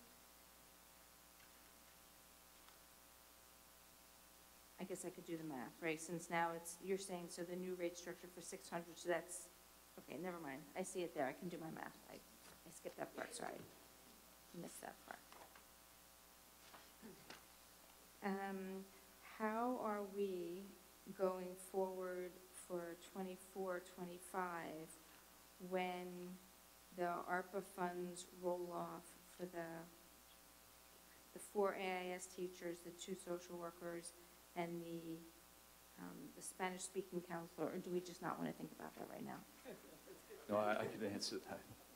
And it's yes and no to your answer. We do want to think about it, and we've had some pretty robust conversations what that looks like. We need to get the principals on board to solicit their feedback as far as what's happening.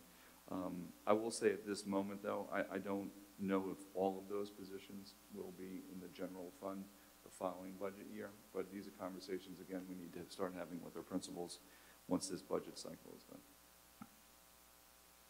Okay, so for the Manor Haven teacher position that's being added, is that because of the enrollment and we need to add a section? Or is that a? Yeah, so, I mean, by looking at the numbers, and they have increased since the beginning of school and focusing on, looking at board policy, you know, they exceed what the board policy is at the moment. And we want to make sure that doesn't happen next year, so that's the rationale for it. Okay, and it's, so I guess this teacher will likely stay on depending on the class sizes going forward in the different grades, or that's to be determined? Because the class sizes differ based on what grade you're in, okay, in terms of the policy. And then the science teacher at the high school, is that also because of the class size of the larger cohort? Yeah, so at the high school, this is something that we've been hearing for quite some time as far as class size just being pretty much well over what the board policy states. And in particular, you know, when Dr. Baer and her team created their wish list, this was really at the top, this particular teacher, science teacher. That's all, thank you. I have the answer for you about the driver's education. It's 20.6% increase. Thank you. Almost all my questions you two already hit, but my main question is, have you guys started looking at projections for next year's kindergarten and how, I guess, 5th grade is phasing out, and what does that look like in terms of FTEs that are needed to stay in board policy?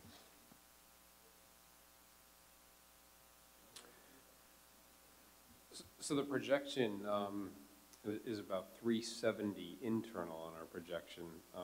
As the board knows, we've also received a demographer's report. I was happy to see that their projection for next year's kindergarten is just 8 students higher than that. So they're projecting 378 students for next year in the incoming kindergarten.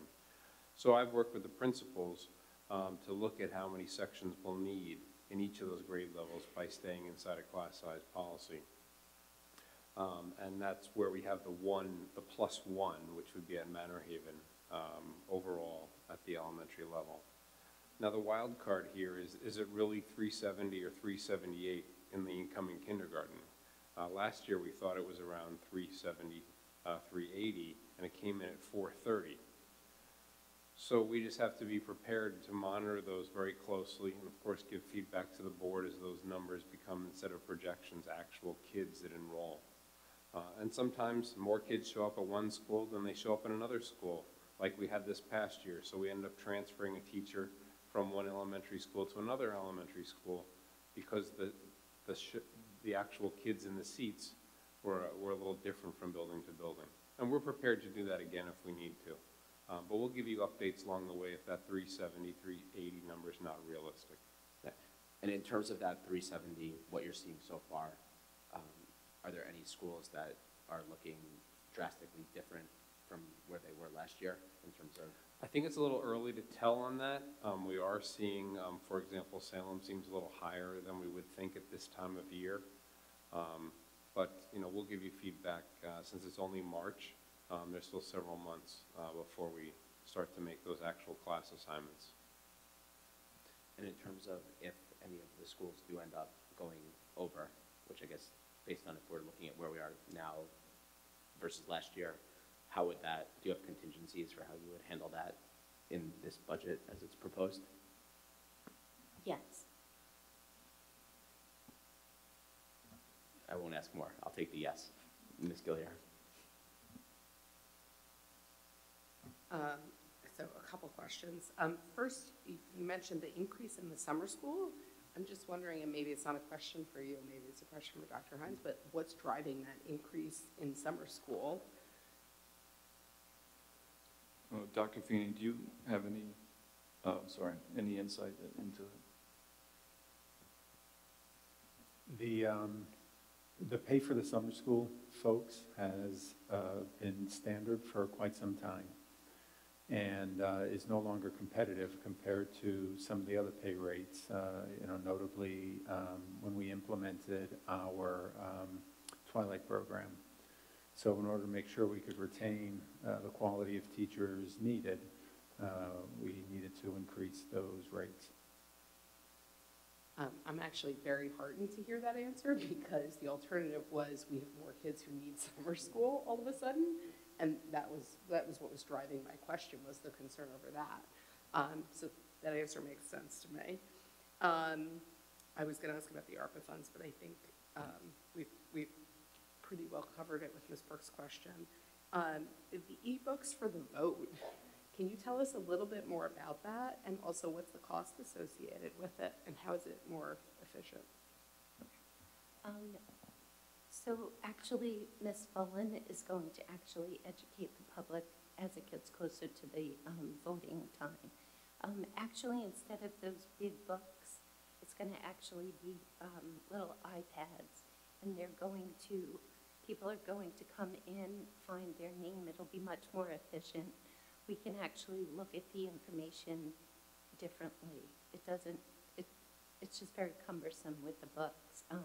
We're hoping that it'll have the traffic flow faster. We can get the different counts as people are coming in and how it's trending.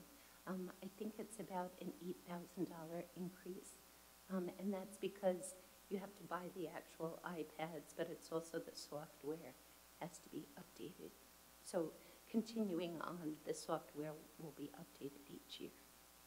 So that cost is a first-year cost, and then it would be smaller maintenance cost along the way from there. And so I know that our district clerks have gone to surrounding districts. I believe Manhasset.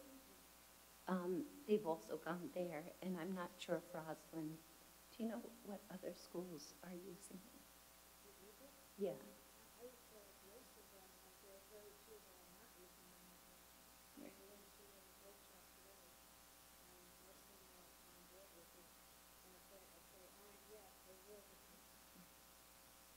So for the live stream, I think probably who didn't hear our district clerk say most other districts are using this. I mean, $8,000 seems like a pretty de minimis cost to make voting easier, more accessible, more efficient for people. So thank you. My last question is about the reductions in the EAs and TAs.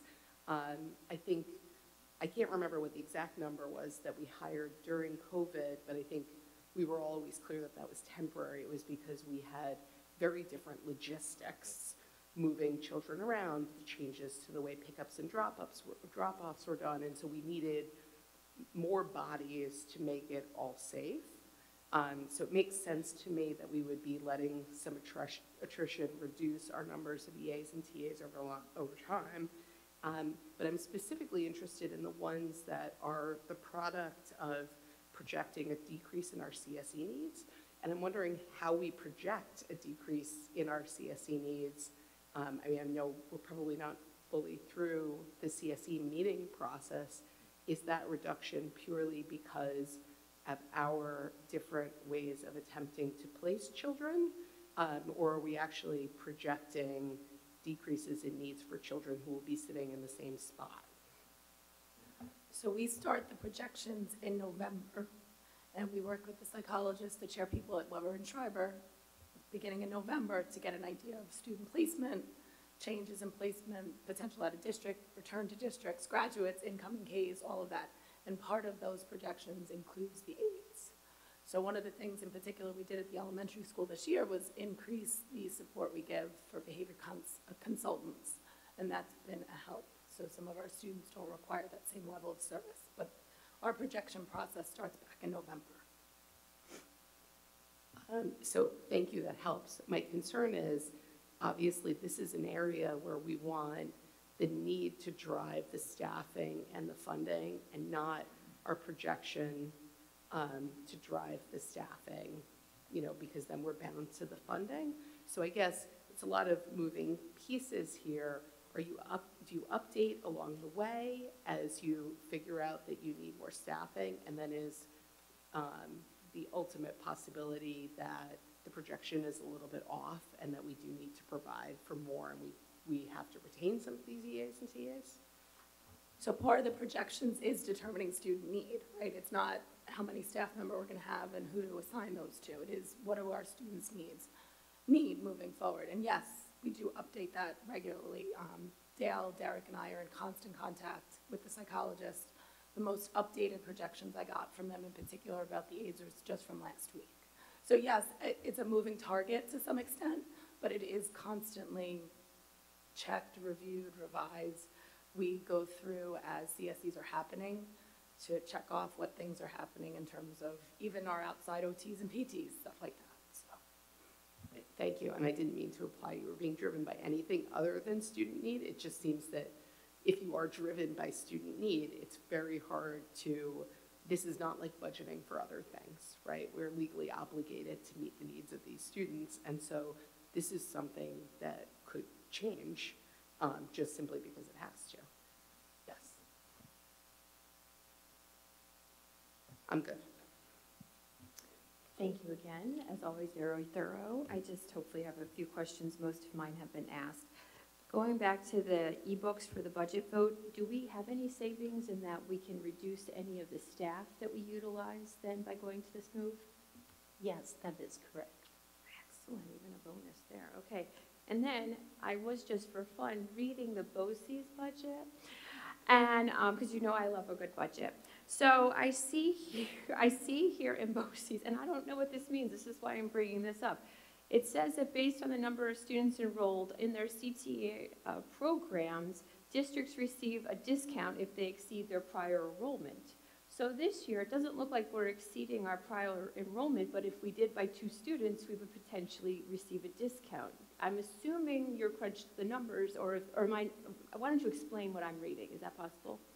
Sure. So the way BOCES bills is it's on a 3-year average.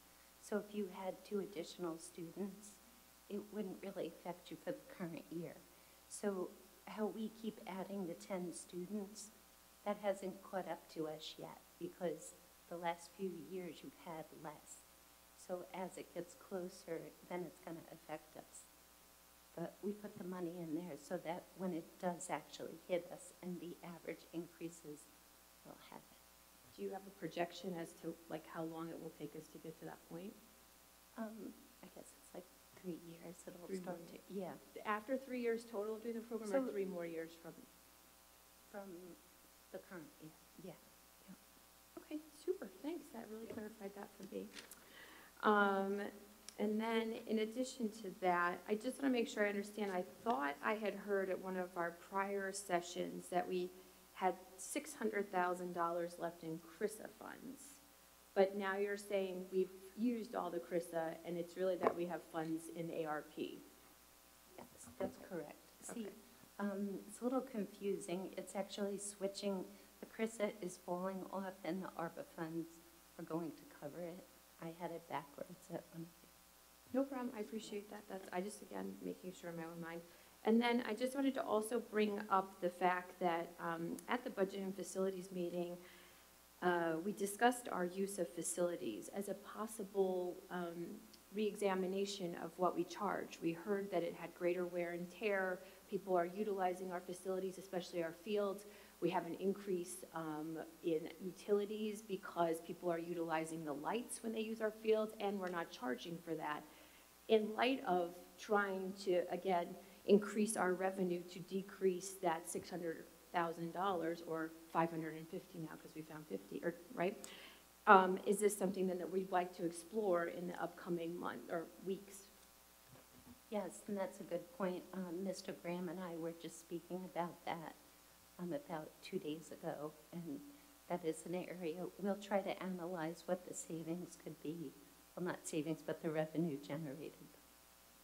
Excellent. And then in the event, and I know this is not the way that it necessarily should be played out, but in the event that the high impact tutoring adjustment is not eliminated, but those monies then go and become unrestricted, then does that money, could that help to balance that budget for us? Or have you accounted for that somewhere else?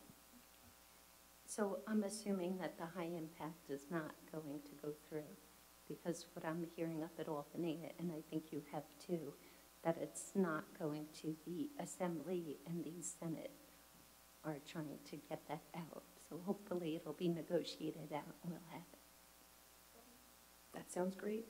And then lastly, I'd just like to comment, and it does seem like we've done our due diligence, but in looking forward and in a lot of the conversations we had in the discussion of our cuts and looking at personnel, while they were tied to during COVID times, we are hearing an increase in behavioral issues in a classroom and on the playgrounds and in the cafeteria and places like that. And we do know that the paraprofessionals are the ones dealing with that or helping to alleviate the need. And so I just hope that as we're looking at making our cuts and balancing what's important, that we take into consideration that they may serve a very valuable point and a part in future assessments, because I don't think our behavioral issues are improving.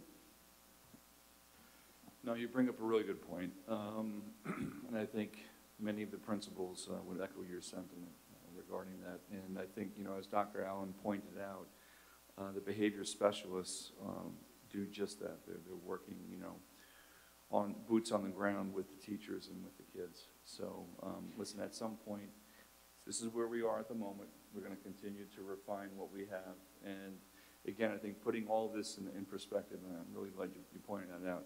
Where we were 2 weeks ago, you know, 3.7 million. Now we went past that, and we're actually looking at the potential of increasing staff. With that comes some sacrifices in other areas, and you know, whenever we talk about staff, that's something that's, you know, very close. We know how closely they work with our kids, so we'll continue to, you know, roll up our sleeves and sharpen the pencils.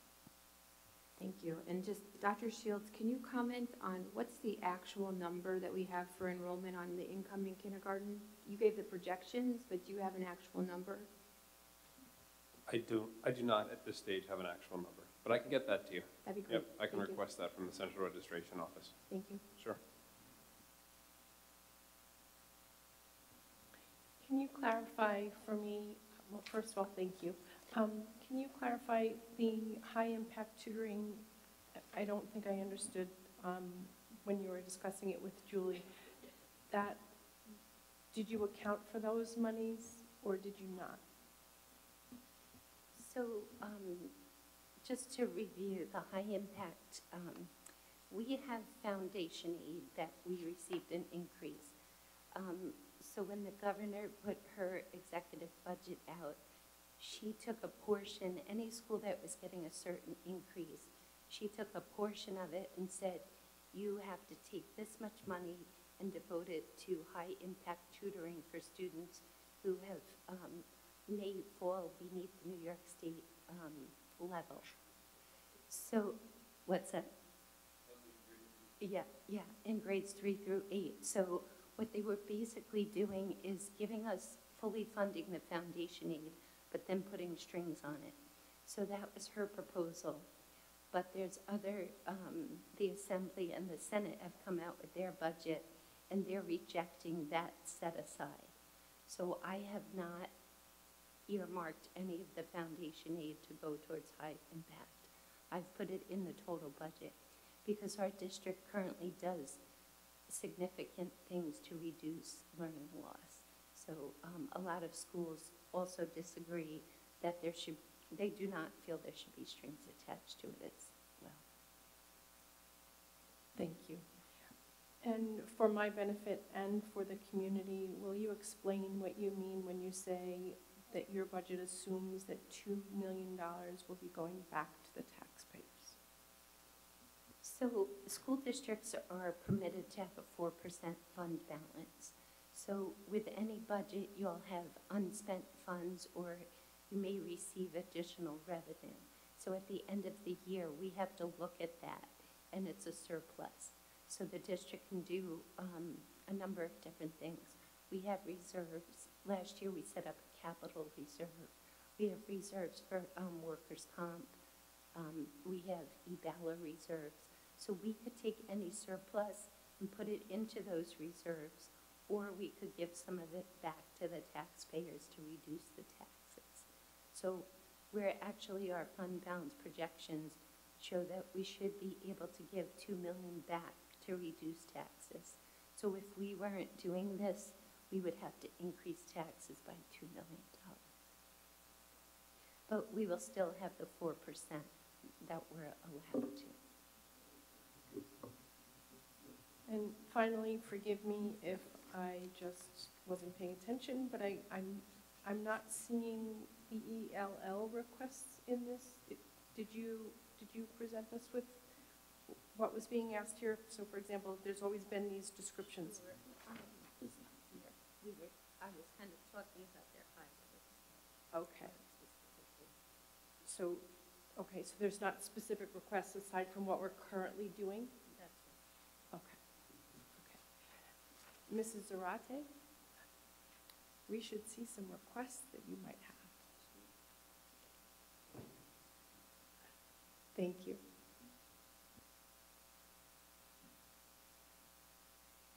To be fair, Ms. Sarante had a 10-page presentation of her department and everything, so she did have requests.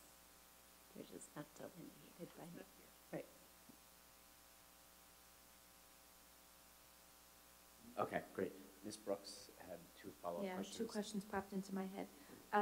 I know that something that CTE was not included in the executive proposal, but both houses proposed to increase investments in CTE by raising the BOCES aidable salary cap. If that happens, will that help our budget? Are you able to say? Sure. So it will help in the following year, because what that's doing is it's actually reimbursing a higher percentage, because right now it's capped. So it may be capped, I'm making this up, $150,000 for the salary. It's probably like $30,000. So they may increase, so we would only receive BOCES aid on that amount. So if they increase the cap to $80,000 from $30,000, we'd receive aid on that much more of that person's salary. Okay, but it's not something that can help us in this budget process. Okay, thank you. Great. Thank you very much, Ms. Manuel and whoever else assisted. Let's go right on, because it's almost 10 o'clock, into committee reports. Starting with policy and personnel. So the Policy and Personnel Committee met on March 8th. And our next meeting is on April 5th at 9:30 in the annex. You'll see that we have several policies up for adoption this evening, which have been in front of the board before. Nothing controversial, and one up for first read. Thank you very much. Ms. Epstein, Budget and Facilities. Yes, well, we just had a lengthy budget conversation, and Ms. Manuel did present most of what we talked about, including the revenues. However, I'm going to ask that she provide an update on where we stand with the demographic report, because there was still some question with the final report. And in addition to that, it was the committee's, I guess, recommendation that we'd like to talk about transfer to capital and the facts that at last board meeting, the addition of $1.2 million for tennis courts was brought up, and is that a feasible request, and what it would look like, if that would be something we would do. So I'm going to turn it back over to you. Thank you. Sure. So as Dr. Shields alluded to, we received the demographic report late on Friday. So that is something we'll be sharing with the board in this week's packet. As far as the transfer to capital, I believe it was questioned, could we get some estimates on the tennis courts? And Mr. Graham did receive estimates, and it would be about 1.2 million additional.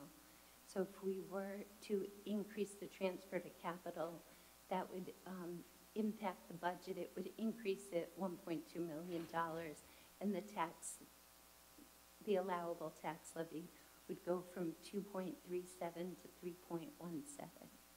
So that would be the impact.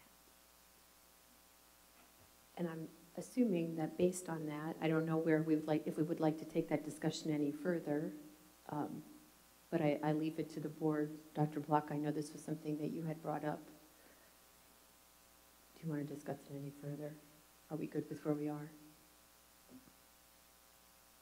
I mean, do we need to discuss it now? I think it makes sense to discuss it, but now that we have the numbers, I wouldn't mind thinking about it. And so we can do it now, or we can, well, I mean, is there any reason we can't discuss it next time? Like, are we meeting in 2 weeks? We're not meeting in 2 weeks? We are meeting in 2 weeks, but I think the hope is that we're going to look at a final, we're not taking new requests, right? We're looking at what the scenarios are and where we are hopefully landing permanently. So if this is something Time is now. Yes. All right. Well, I tried to kick it down the road, but, you know. So I have mixed feelings about it. I feel a little uncomfortable going over 3%, but I think it's something that we prioritize, and so this seems like a reasonable thing for us as a district to do, so I really have mixed feelings about it. So I don't know if you've had a chance to review the budget or see the budget meeting, but one of the things that I asked was where the tennis courts fall, you know, in terms of priority, because the big ticket items currently in our transfer to capital are roofs. And then we have a couple of other little things that are like $100,000, but obviously wouldn't, you know, even if we lost a $100,000 item, it doesn't cover tennis courts. And Brian Graham told us that the roof money that is in there is higher priority than the tennis courts. That said, I think it was very clear from the discussion and budget that our tennis courts are in really bad condition. We're patching them constantly. They're kind of an embarrassment. Parents put headlights on so that the kids can play after dark. You know, they're really, really in bad shape. So I think that, to me, right, the way we're presenting the conversation right now is kind of untenable. I don't think any of us are going to be that comfortable saying, let's just add it to the budget and hit a 3.17 number. That's a big decision to make, especially with very little notice, right? Like to say to you, let's make this decision right now. But maybe if the board feels this is something that should be looked at, maybe we can ask the administration to think about if there is any creative way to figure out a way to put some tennis court funding in. I don't know that it's something that can be done piecemeal, or something that we can do so that we can address a little bit of it this year, because I agree with Dr. Block. It's clear clearly a facility that is problematic and that we want to fix. Nobody wants our kids to be playing on courts that look like this. That's definitely not the problem. We did discuss it at the budget meeting, Ms. Gilliard, if you remember, if there was a creative way to do the tennis courts, and if with the EPC contract, if there was some creative way, and I don't think that they could think of something. Could I ask a question? So I think you're right, having a discussion like this, and time is of the essence, and saying, are we going to 3% versus 2%, is something that you can't really do in like a 5-minute discussion. So maybe what I think what we had talked about at the budget meeting is that we would have at the next either budget meeting or, and I think we also talked at the budget meeting that at our next board meeting, which is on the 4th, I believe, right? We would have from a presentation that says all the asks and what is in the budget to get us to the 2.3 number and what didn't make it into the budget. And I think at that meeting, really, if it's just a question of adding 1.2 million, we can have that discussion on the 4th. Like, I think that gives us enough, if that's something that everybody thinks we can do as a school. I mean, it's a pure adding number at that point, which does change what has been cut, right?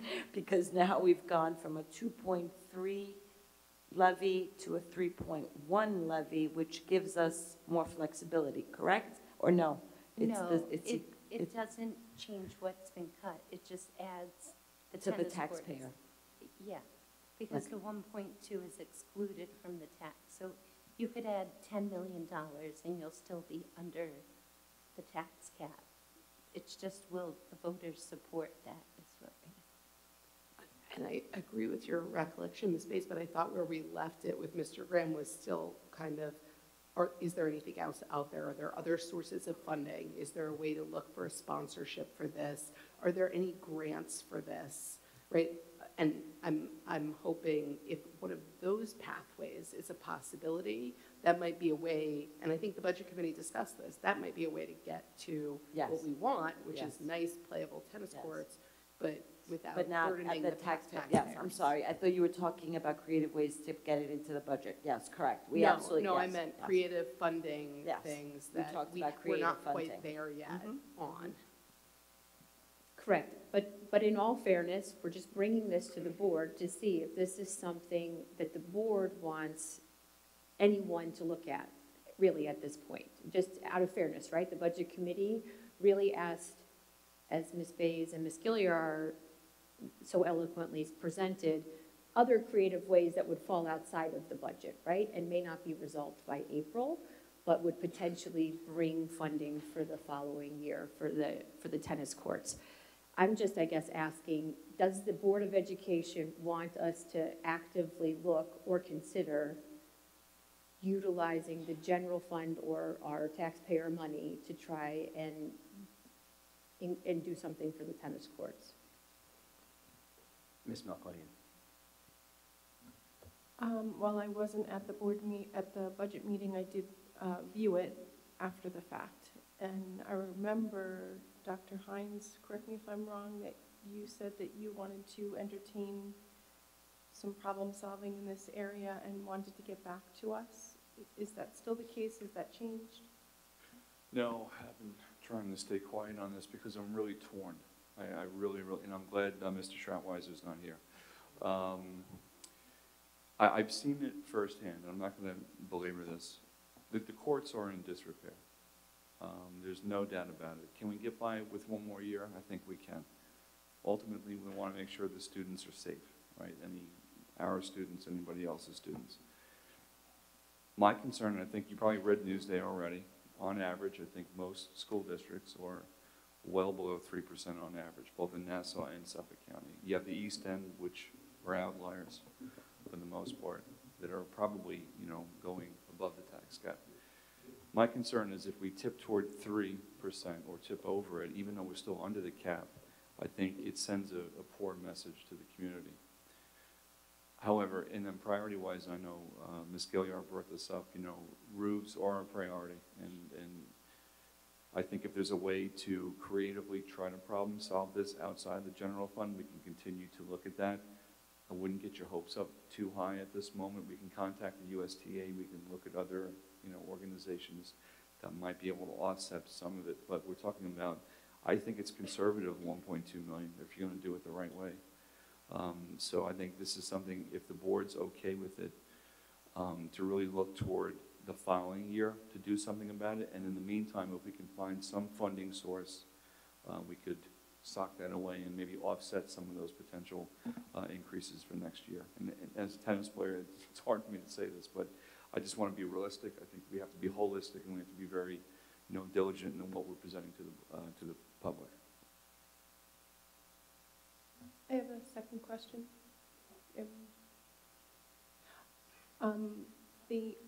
Another part of the conversation at the budget meeting was about turning on the lights.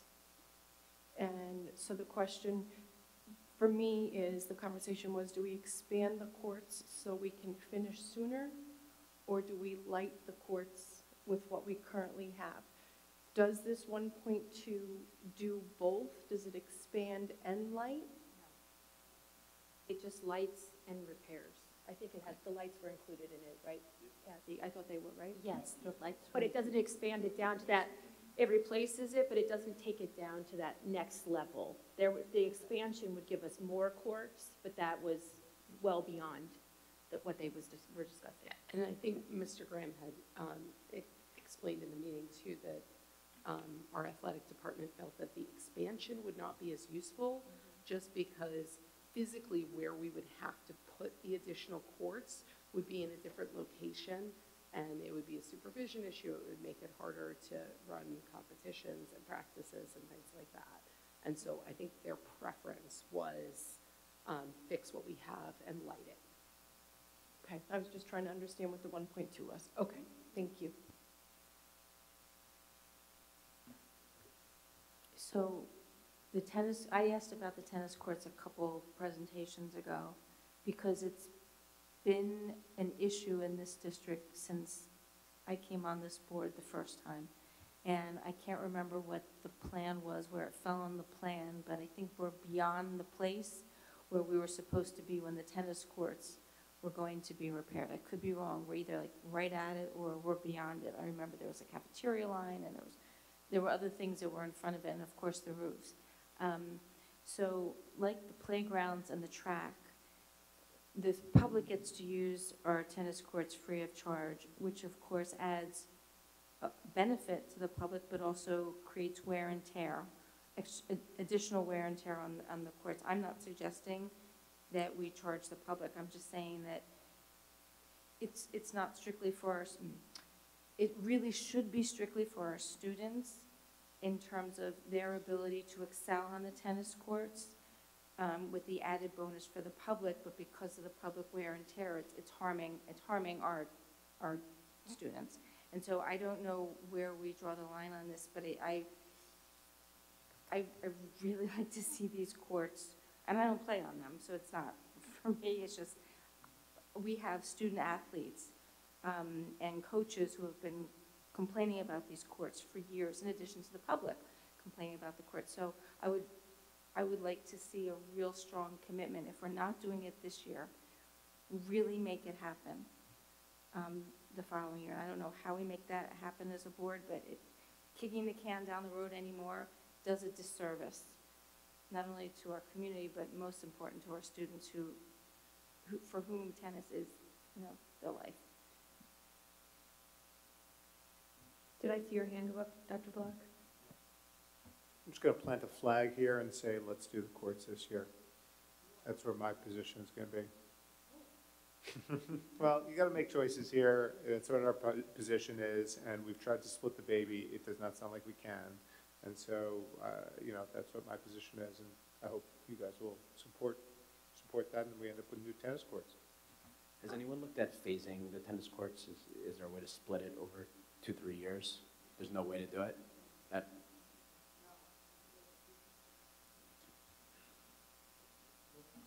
So just to clarify your flag position, I think it's a really easy position, and we'd all support that position of like, yes, new awesome tennis courts for the students. Are you saying we put it in transfer to capital and we raise the levy limit to 3.17? Is that what you're saying? Yeah, it's not raising the levy limit, it is just what the new tax amount will be is 3.17, and I support that we buy something for the school and we pay for it. Can we get a sense of the rest of the board? I will go next if people want. I want to ask another question. Okay, go ahead. Brian, do you mind stepping up? If we said that the only way to do it was in chunks over a couple of years, there's no way to figure out how to split. I just find that if it was the only way to do it. It's going to be a full grade excavation and replacement of the courts. I think it would be much more costly to do 2 and 3. I don't know that you could do the lights in phases.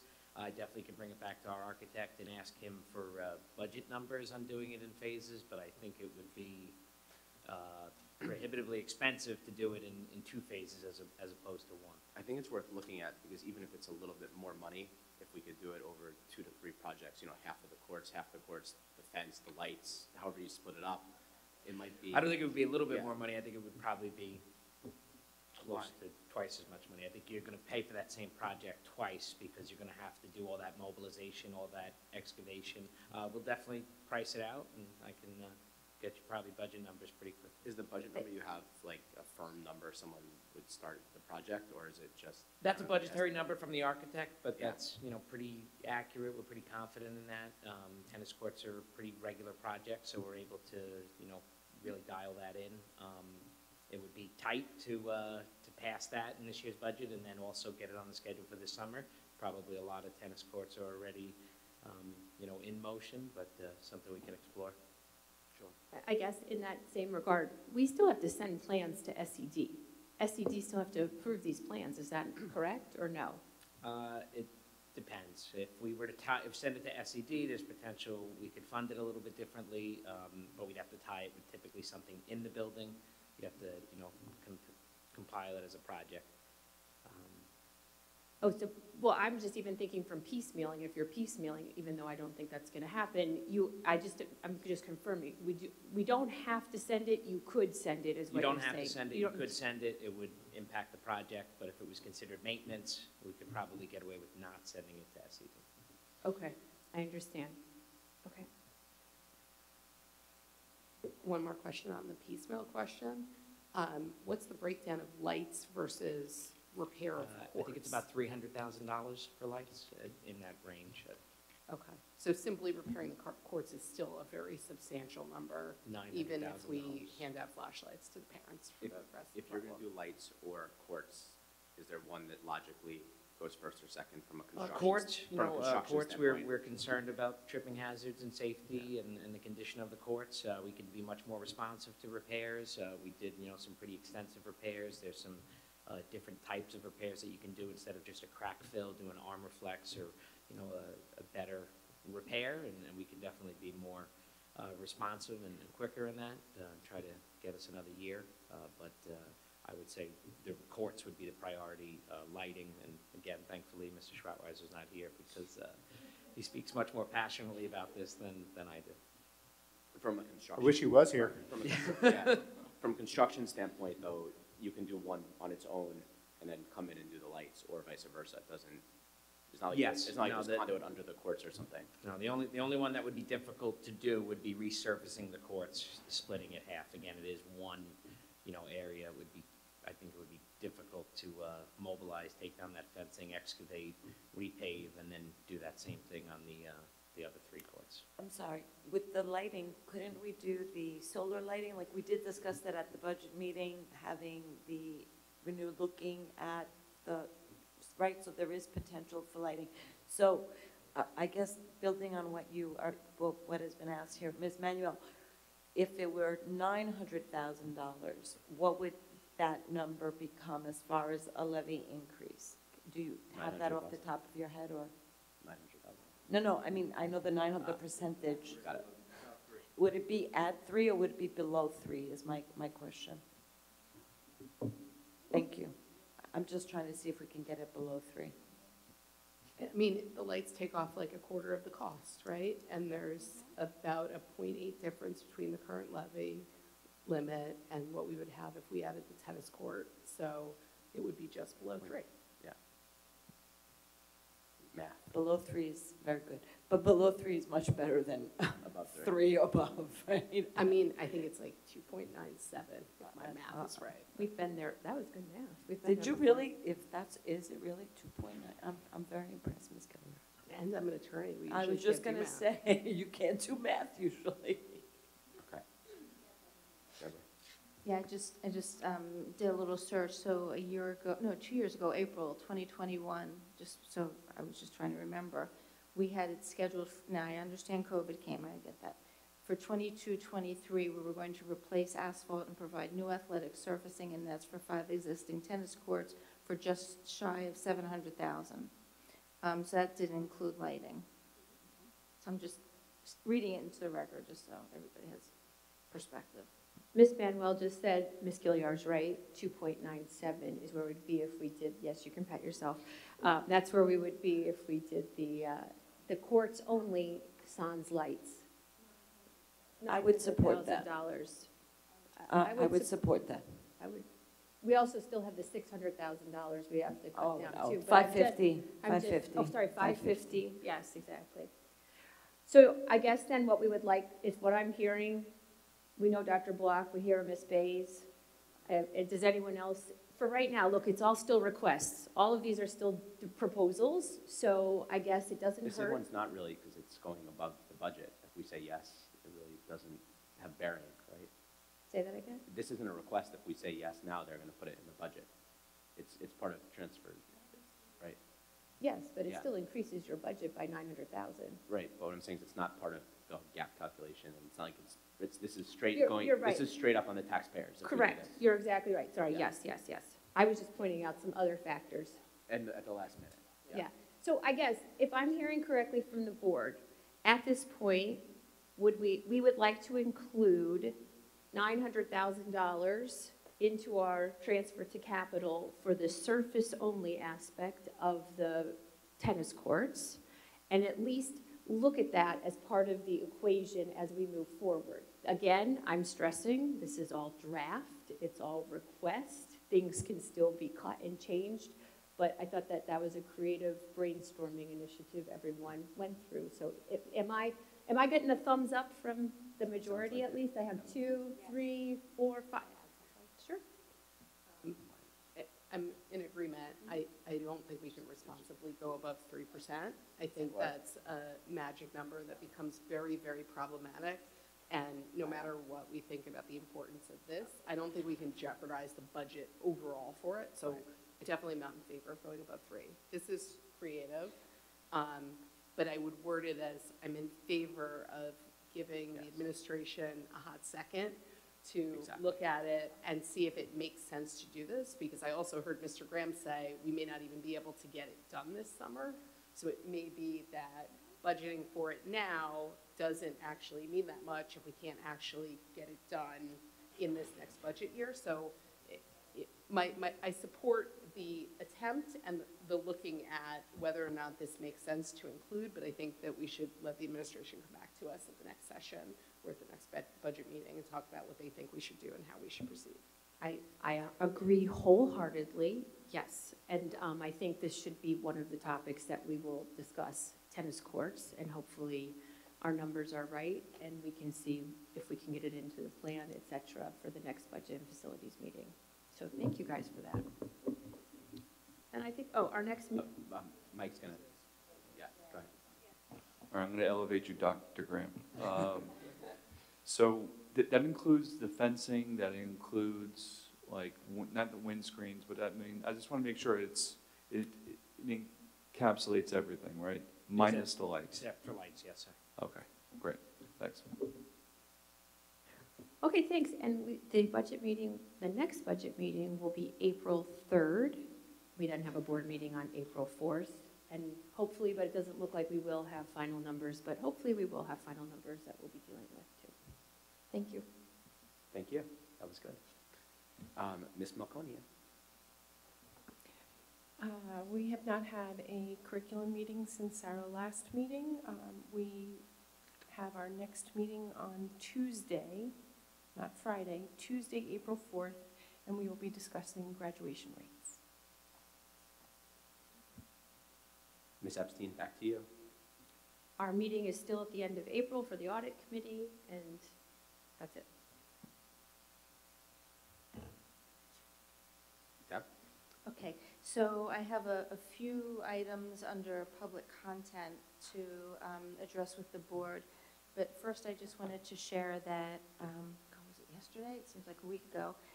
The delegation from the Legislative Task Force met with Mr. Stevens Martinez, who is the Nassau rep to the governor's office. And we met specifically to discuss the electric vehicle mandate.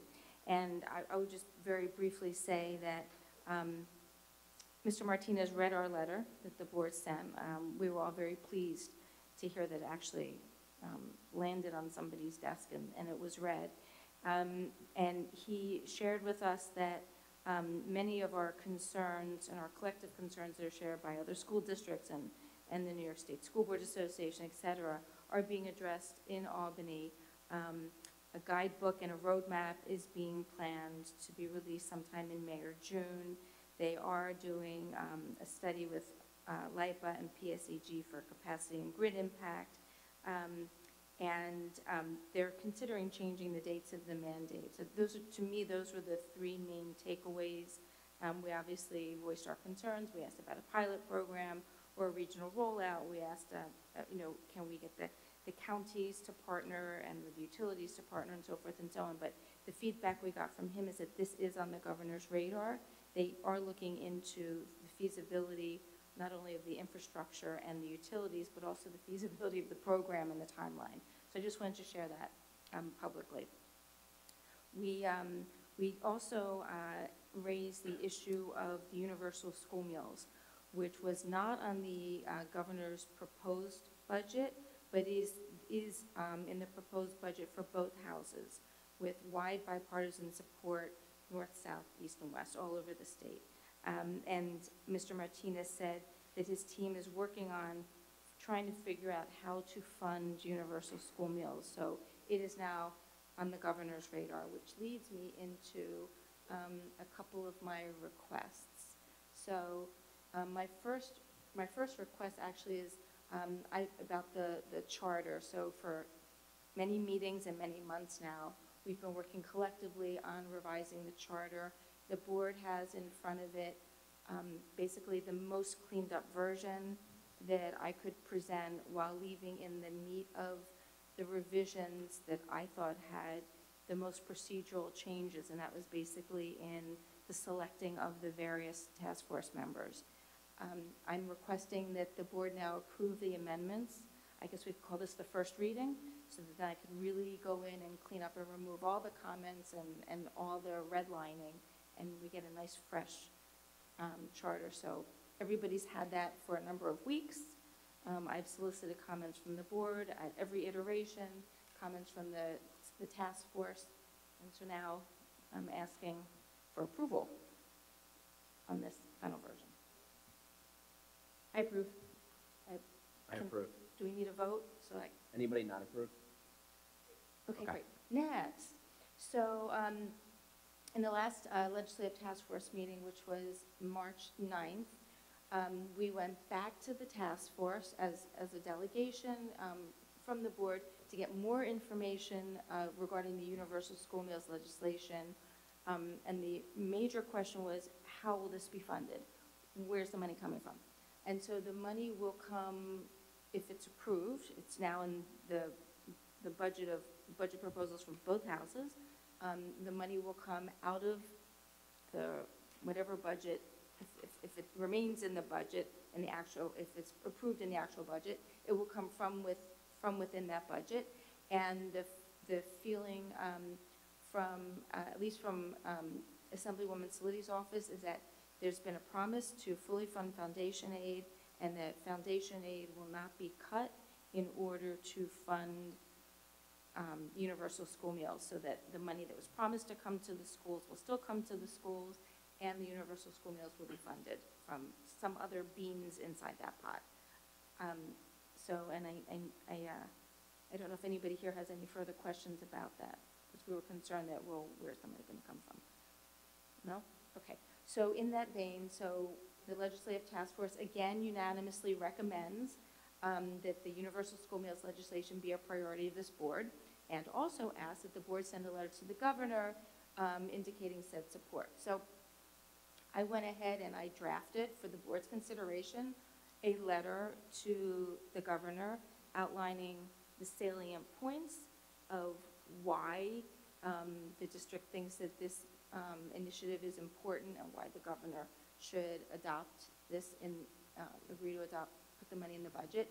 And then Ms. Epstein pointed out to me that NISBA actually has an automatic voter voice function where a board member could individually go in and send their own letter if they didn't, whether they wanted to sign on to this letter or not. And then the text of that voter voice action item I have included so everybody can see it under recommendation number 1.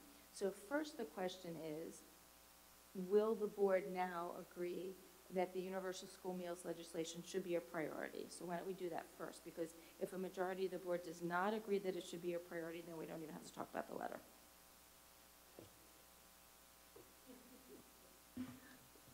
Sorry, so I do have a question. Is this a problem here, right? Is this a problem in Port Washington?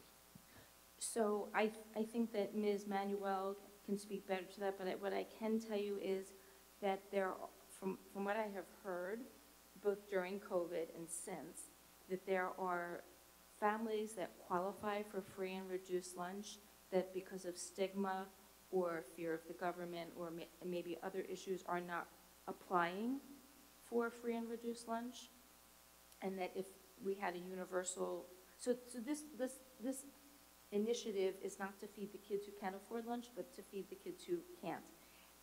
And so there are kids who should be getting free and reduced lunch who are not for these reasons. In addition, there are families in Port Washington who make, I think the living wage is something like $51,500.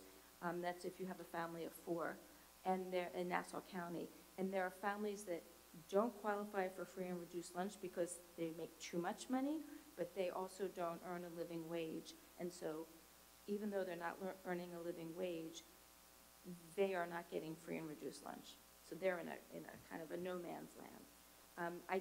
The numbers as to how many people, I don't know. I don't know how many families that covers in Port. Yeah, and Kathy's not here at the moment to answer that question. So I mean, I don't want to throw percentages out there, but I totally agree with you, Deb, that in the sense that you have families who are either on the fringe or who do qualify, but because of the stigma, as you said. So it's not the majority, I can tell you that. But I think it's enough for the board to consider. I mean, I agree with the implication in your statement, right? We don't want any kids to be hungry, right? 0 kids hungry. It doesn't have to be that the majority of kids are hungry for us to want to solve it. I'm interested in this $51,000 threshold because I think everybody sitting here, just from common sense, could say that that's not enough to support a family of 4 anywhere on Long Island. And maybe that is something that the Legislative Task Force should be looking at addressing at some point, just because I know the funding for free and reduced lunch implies funding for other things and aid, right? But I leave that to the Legislative Task Force. My only concern has been, and I think still is, how it will be funded. And I'm just deeply suspicious of having our legislators do something to fund it that impacts us in a negative way.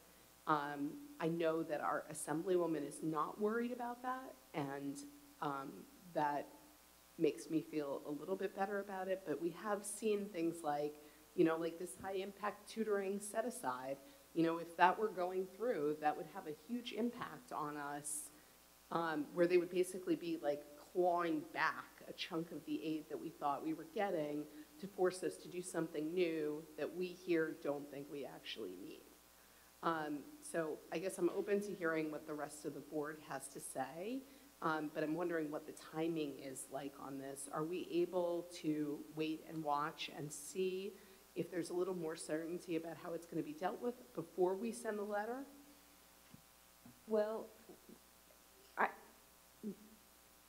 the state budget is supposed to be approved on April 1st, which is why I was like coming here immediately. That's why I drafted the letter, because there was no time to say, okay, let's everybody collaborate. I mean, I shared the letter with the rest of the delegation, but that's why I really got hot on it, because of the timing of the last legislative task force meeting and April 1st. The conjecture is that the budget won't be approved on April 1st, but that it will likely, hopefully, they're hoping before Good Friday. But that's a risk we take in waiting. So we have one meeting. We have a meeting in early April. I think is it April 4th? I don't know. And so if we meet on April 4th and the budget has already been passed, the ship has sailed. And by the way, our Assemblywoman is a co-sponsor of the legislation. So can I just make a suggestion in light of the time and in light of what's in front of us? Both houses have put in the universal free lunch legislature in their proposal to, the governor is going to accept this.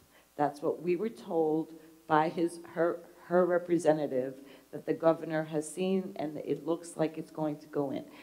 For the sake of time and timing, as Deborah points out, we have a NISBA letter that anyone on this school board is free to sign as a school board member and send to the governor. By the time we get this all finished and resolved, the budget will be done. So I just think we're just just saving ourselves some discussion time. If there is a letter, I don't know that we need to make a formal letter from the Port Washington School District, since we all don't really agree. It kind of is. We're wasting our time. That's why I think we should move on from this discussion. I see your point, but I think a letter coming from the entire board is different from individual board members signing on to a form letter. So I think we should probably have a sense of what the rest of the board feels. And I have to say, personally, with our Assemblywoman supporting it, with our legislative task force recommending it, I would be willing to sign on to this letter with the addition of some sentence that says, of course, we trust that this funding is not going to come from our foundation aid, or something like that, a little more elegantly So put. throwing in my 2 cents, I actually agree with what Rachel said the first time she spoke. So I agree with the sentiment of making sure that everybody is hungry and that there isn't hungry and that there's no stigma around how you get access to that free food. But I'm very uncomfortable with using taxpayer dollars to pay for lunch for kids who can't afford it, of which there's many in this town. And I just don't think that throwing the universal free lunch is the solution to the problem. It's costly, and it's just like another program that we don't necessarily need the government to pay for. So I would not personally vote to support that letter. I don't know if this helps, but I believe in the legislative task force meeting, I don't know if Jessica's still here. Jessica said that the cost was 1/10 of 1% of the budget. It's still money, that's true, but I just wanted to put it into perspective. Just so you know, I don't know that we're going through with this letter, but one of the sentences in the first paragraph says, allow us to thank you for the emphasis on public education. We're very grateful for the resources you proposed and hope to see all of these supports remain in the final budget. So, but why don't we just get a formal vote from the board so that. Julie, Nan, and Adam. I voted at the legislative task force meeting that we could send a letter and do this, so I will stay with that, or I'm happy to send my own letter through NISBA.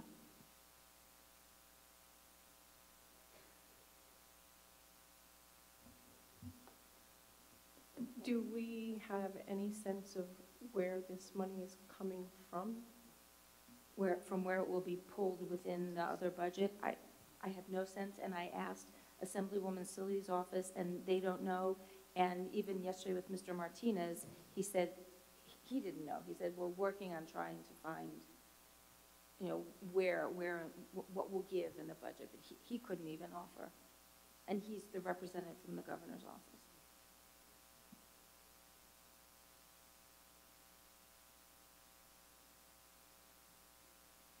Oh, are you waiting for me to tell you what I want to do? I am. Sorry. Sorry. I don't know. Given that they don't know how to fund it, I feel like I don't know. I have to tell you, I think we're spending a lot of time on something that's already been over-discussed. We have 2 people left, so let's go. Adam? Yeah, so I don't support it, and so I don't think we have, it's not going to be unanimous. I agree with Mr. Smith's position. And Ms. Bays, it falls on you. I'm telling you what I think I said already. Sign the NISBA letter and be done. It's, Okay. we're wasting our conversation So we don't have a time. majority then to sign the letter, so that's that. Moving on Okay. to the next one. Next. Housing compact. Next on that, yes, the housing compact. So, when Ms. Manuel and I had our follow-up meeting with Assemblywoman Salidi, she spoke about the housing compact and specifically where the school district is concerned, the impact that the housing compact might and would likely have on class size and more children coming into the district, more traffic in the district, especially, and so forth and so on. And Assemblywoman Salidi asked me to take back to the legislative task force and to the board a recommendation that we write to the governor about the housing compact,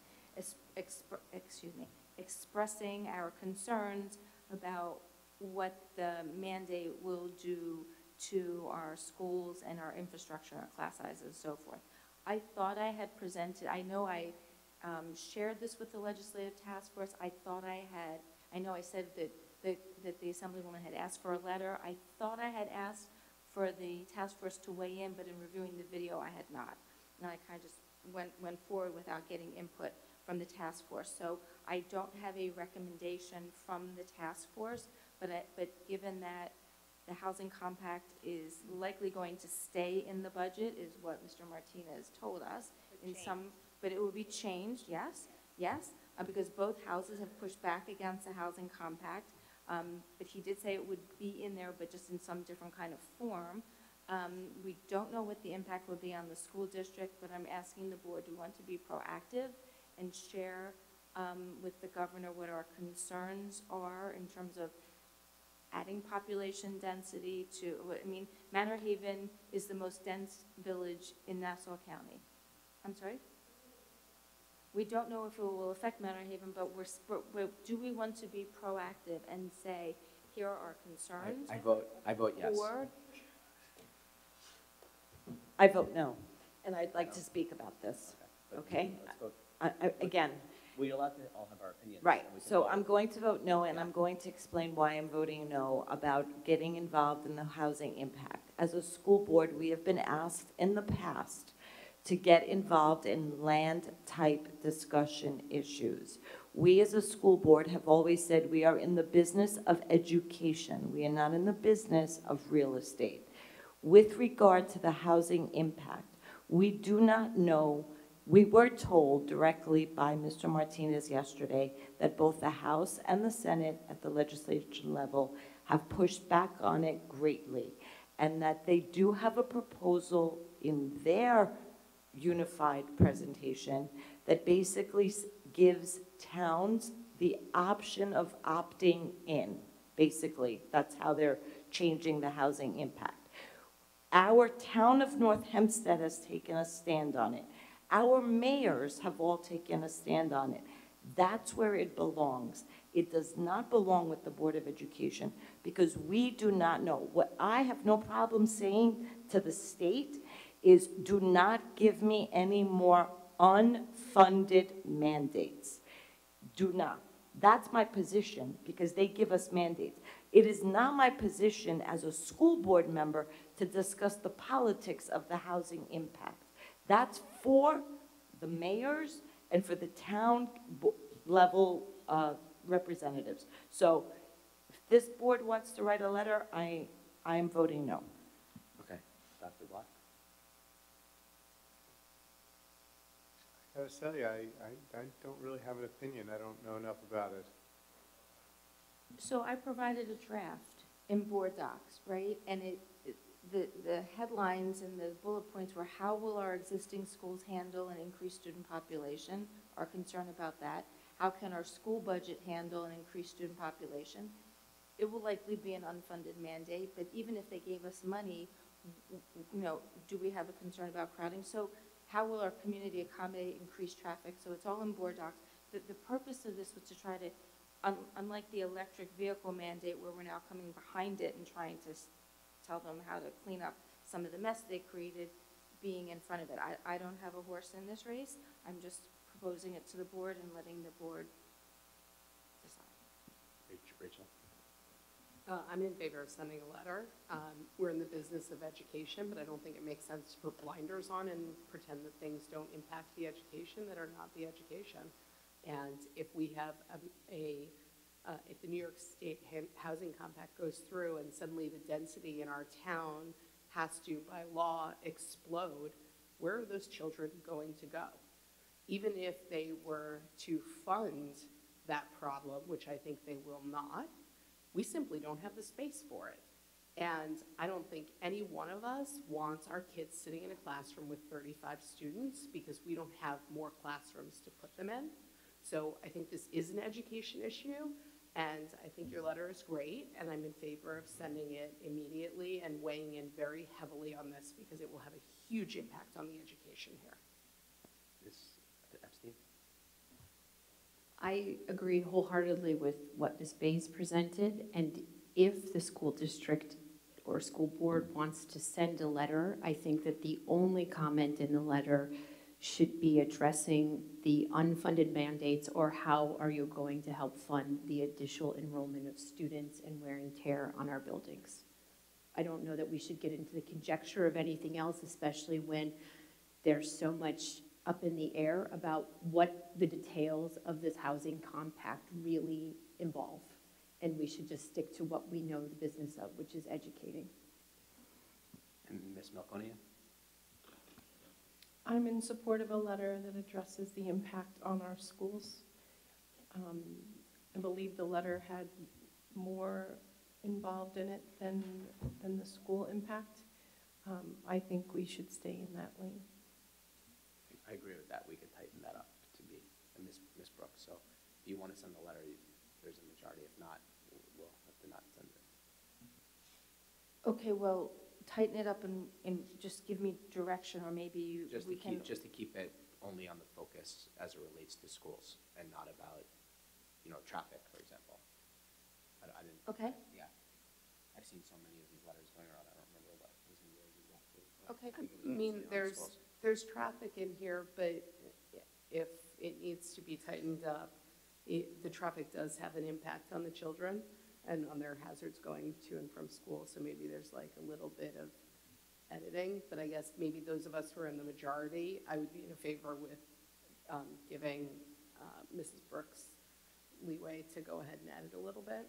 We can all edit, right? I just brought this here because time is of the essence, but I invite everybody. I mean, to be clear, I'm fine with the letter as is.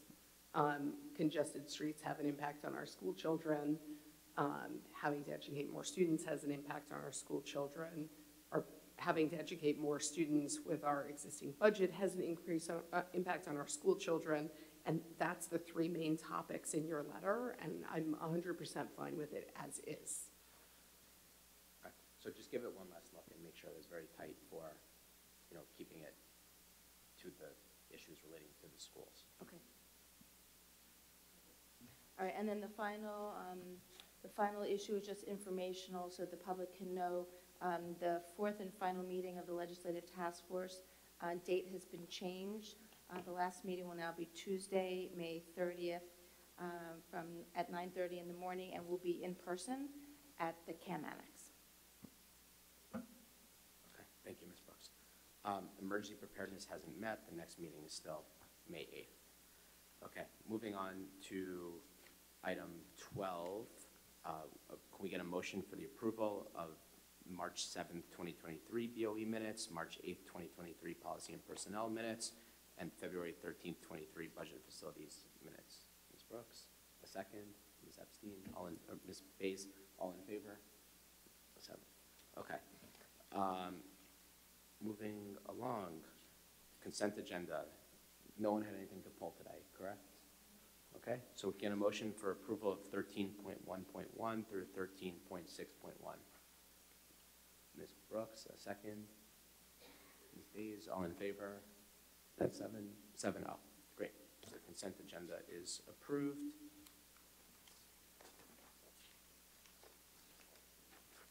And just got to get to the page. Did we have deletions? Thank you. Yes, it's getting late. And a special thank you to the Sousa HSA for 2 donations, one for transportation to the 4th grade field trip and one for transportation to the 5th grade field trip. Thank you, Ms. Gillier. Okay. Board policy. Do we have a motion for approval of policy 1800, donations, gifts, and grants to the district, and policy 8414, transportation and district transportation handbook? Motion? Ms. Gilliar, a second. Dr. Block, all in favor? 7-0, so those 2 policies are approved, and we have on today for first read policy 1530, which is regarding smoking, vaping, and tobacco use on school premise. Okay, we had one community comment that we were going to respond to today, which was regarding class size at Manor Haven. I believe, Dr. Hines, this was one you were going to take. Yes, so I think clearly what we have shared in our budget presentation, we are addressing the class size concern at Manor Haven, and again, we'll continue to focus on what we could reduce to bring that total number down. So, thank you. Thank you. Does anybody have any new business? Can I go back to old business? Where do we stand on the recommendation from the last meeting on the student BOE representative? Next meeting, we'll have an update we'll have it in the packet, and then it'll be in the following meeting. Yeah. Okay. Any other? Nope. Okay. So we're going to move on to our second opportunity for the community to be heard. I saw some people put their names. I don't know if they're still here. We have 3. Karen Sweibel.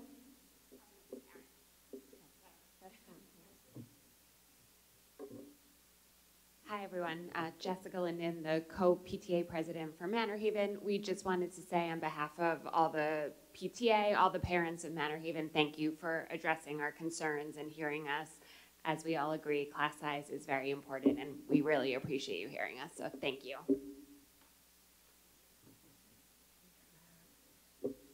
Sandra Alves.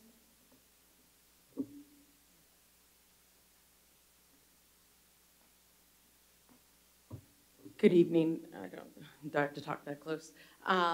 So I really debated, and I'm finding the appropriate words for how I'm going to express this. But Sandra Alvarez, Manor Haven parent, I'm not going to list the committees I'm on. But in the discussions tonight, it took, I didn't clock it, but the board did take a very long while to discuss the addition of the tennis courts. And multiple board members really considered changing it, I think you said, to 2.97%. And the word embarrassing has been used a few times to describe the tennis courts. I've built my career, and I currently build my career on athletics, youth athletics. I looked at the tennis courts before I came in because I heard it in discussion at the budget meeting last week. I think it was last week. And granted, there's no lights. So it was a little hard to see.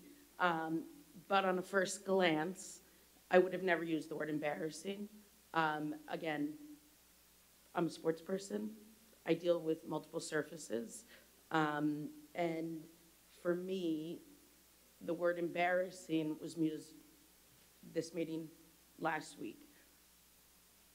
I think a word embarrassing should be used the fact that the board didn't agree on the universal universal lunch for all. It took you guys time to actually discuss if you're going to be on board with that. That's embarrassing. Your tennis courts are not embarrassing. That's coming from a sports person. I would highly suggest that you get new bids. As a sports person with multiple surfaces, you do compartment what space you're going to allocate for new surfaces. I looked at it. It is in 2 sections. So I would recommend that you relook at it and to see if you can get a bid for the 2 sections. Again, also the lights. Now, I don't know your schedules, right? The lighting is an issue. It seems more for like general public use. But it just was really shameful, like for me to sit here to listen, because it was not an issue of adding to the budget, right? The letter was not an issue of adding to the budget. It was an issue 30 of, seconds. of saying Port Washington does care about this, and we are going to voice that. And maybe it just needs to be presented differently to the board, but you spent more time about how beneficial the tennis courts would be than something like that. As well, it was also brought up that the EAs are going to be cut, and it was found that, I guess, 2.1 million was cut in the budget for CSEs. I know, understand for the projected amount, but there was less questions about that than the other items. Thank you.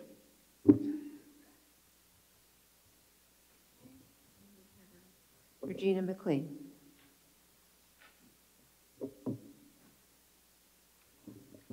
Hi, Regina McLean. I'm the president of the Port Washington Teachers Association.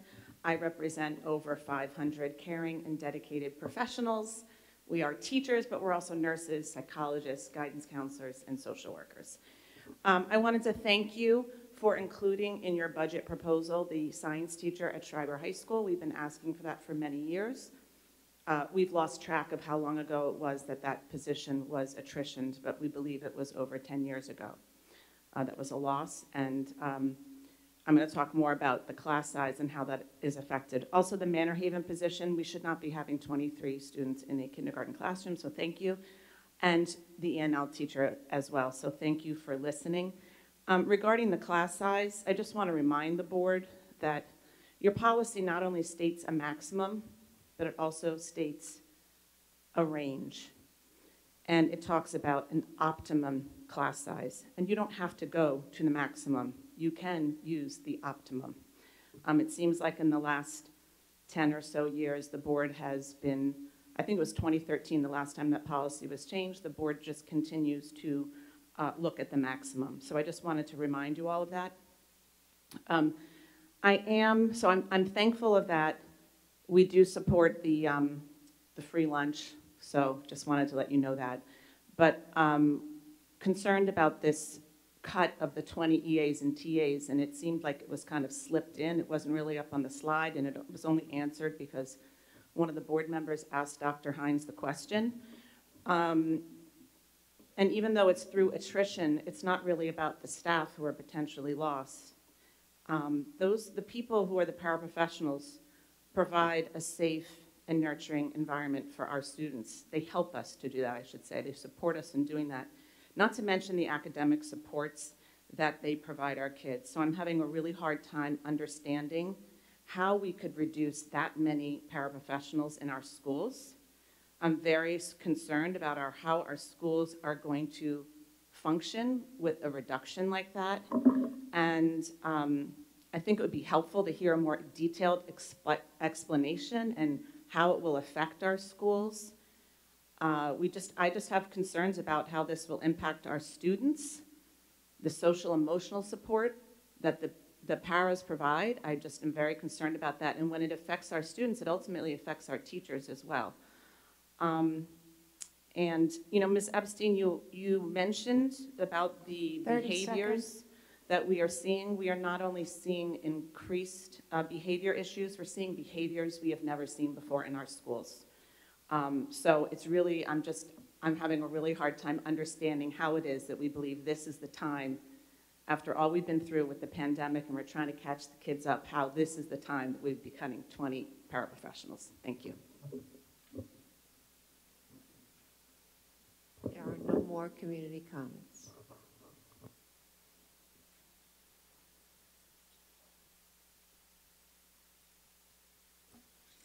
Thank you very much to everybody who spoke.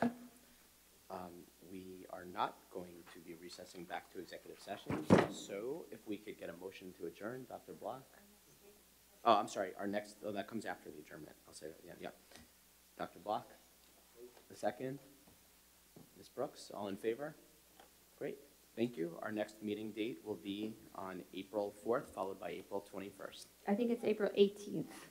April 18th is our budget vote day. March. It's misstated here. Thank you. How do you know what day April 21st is?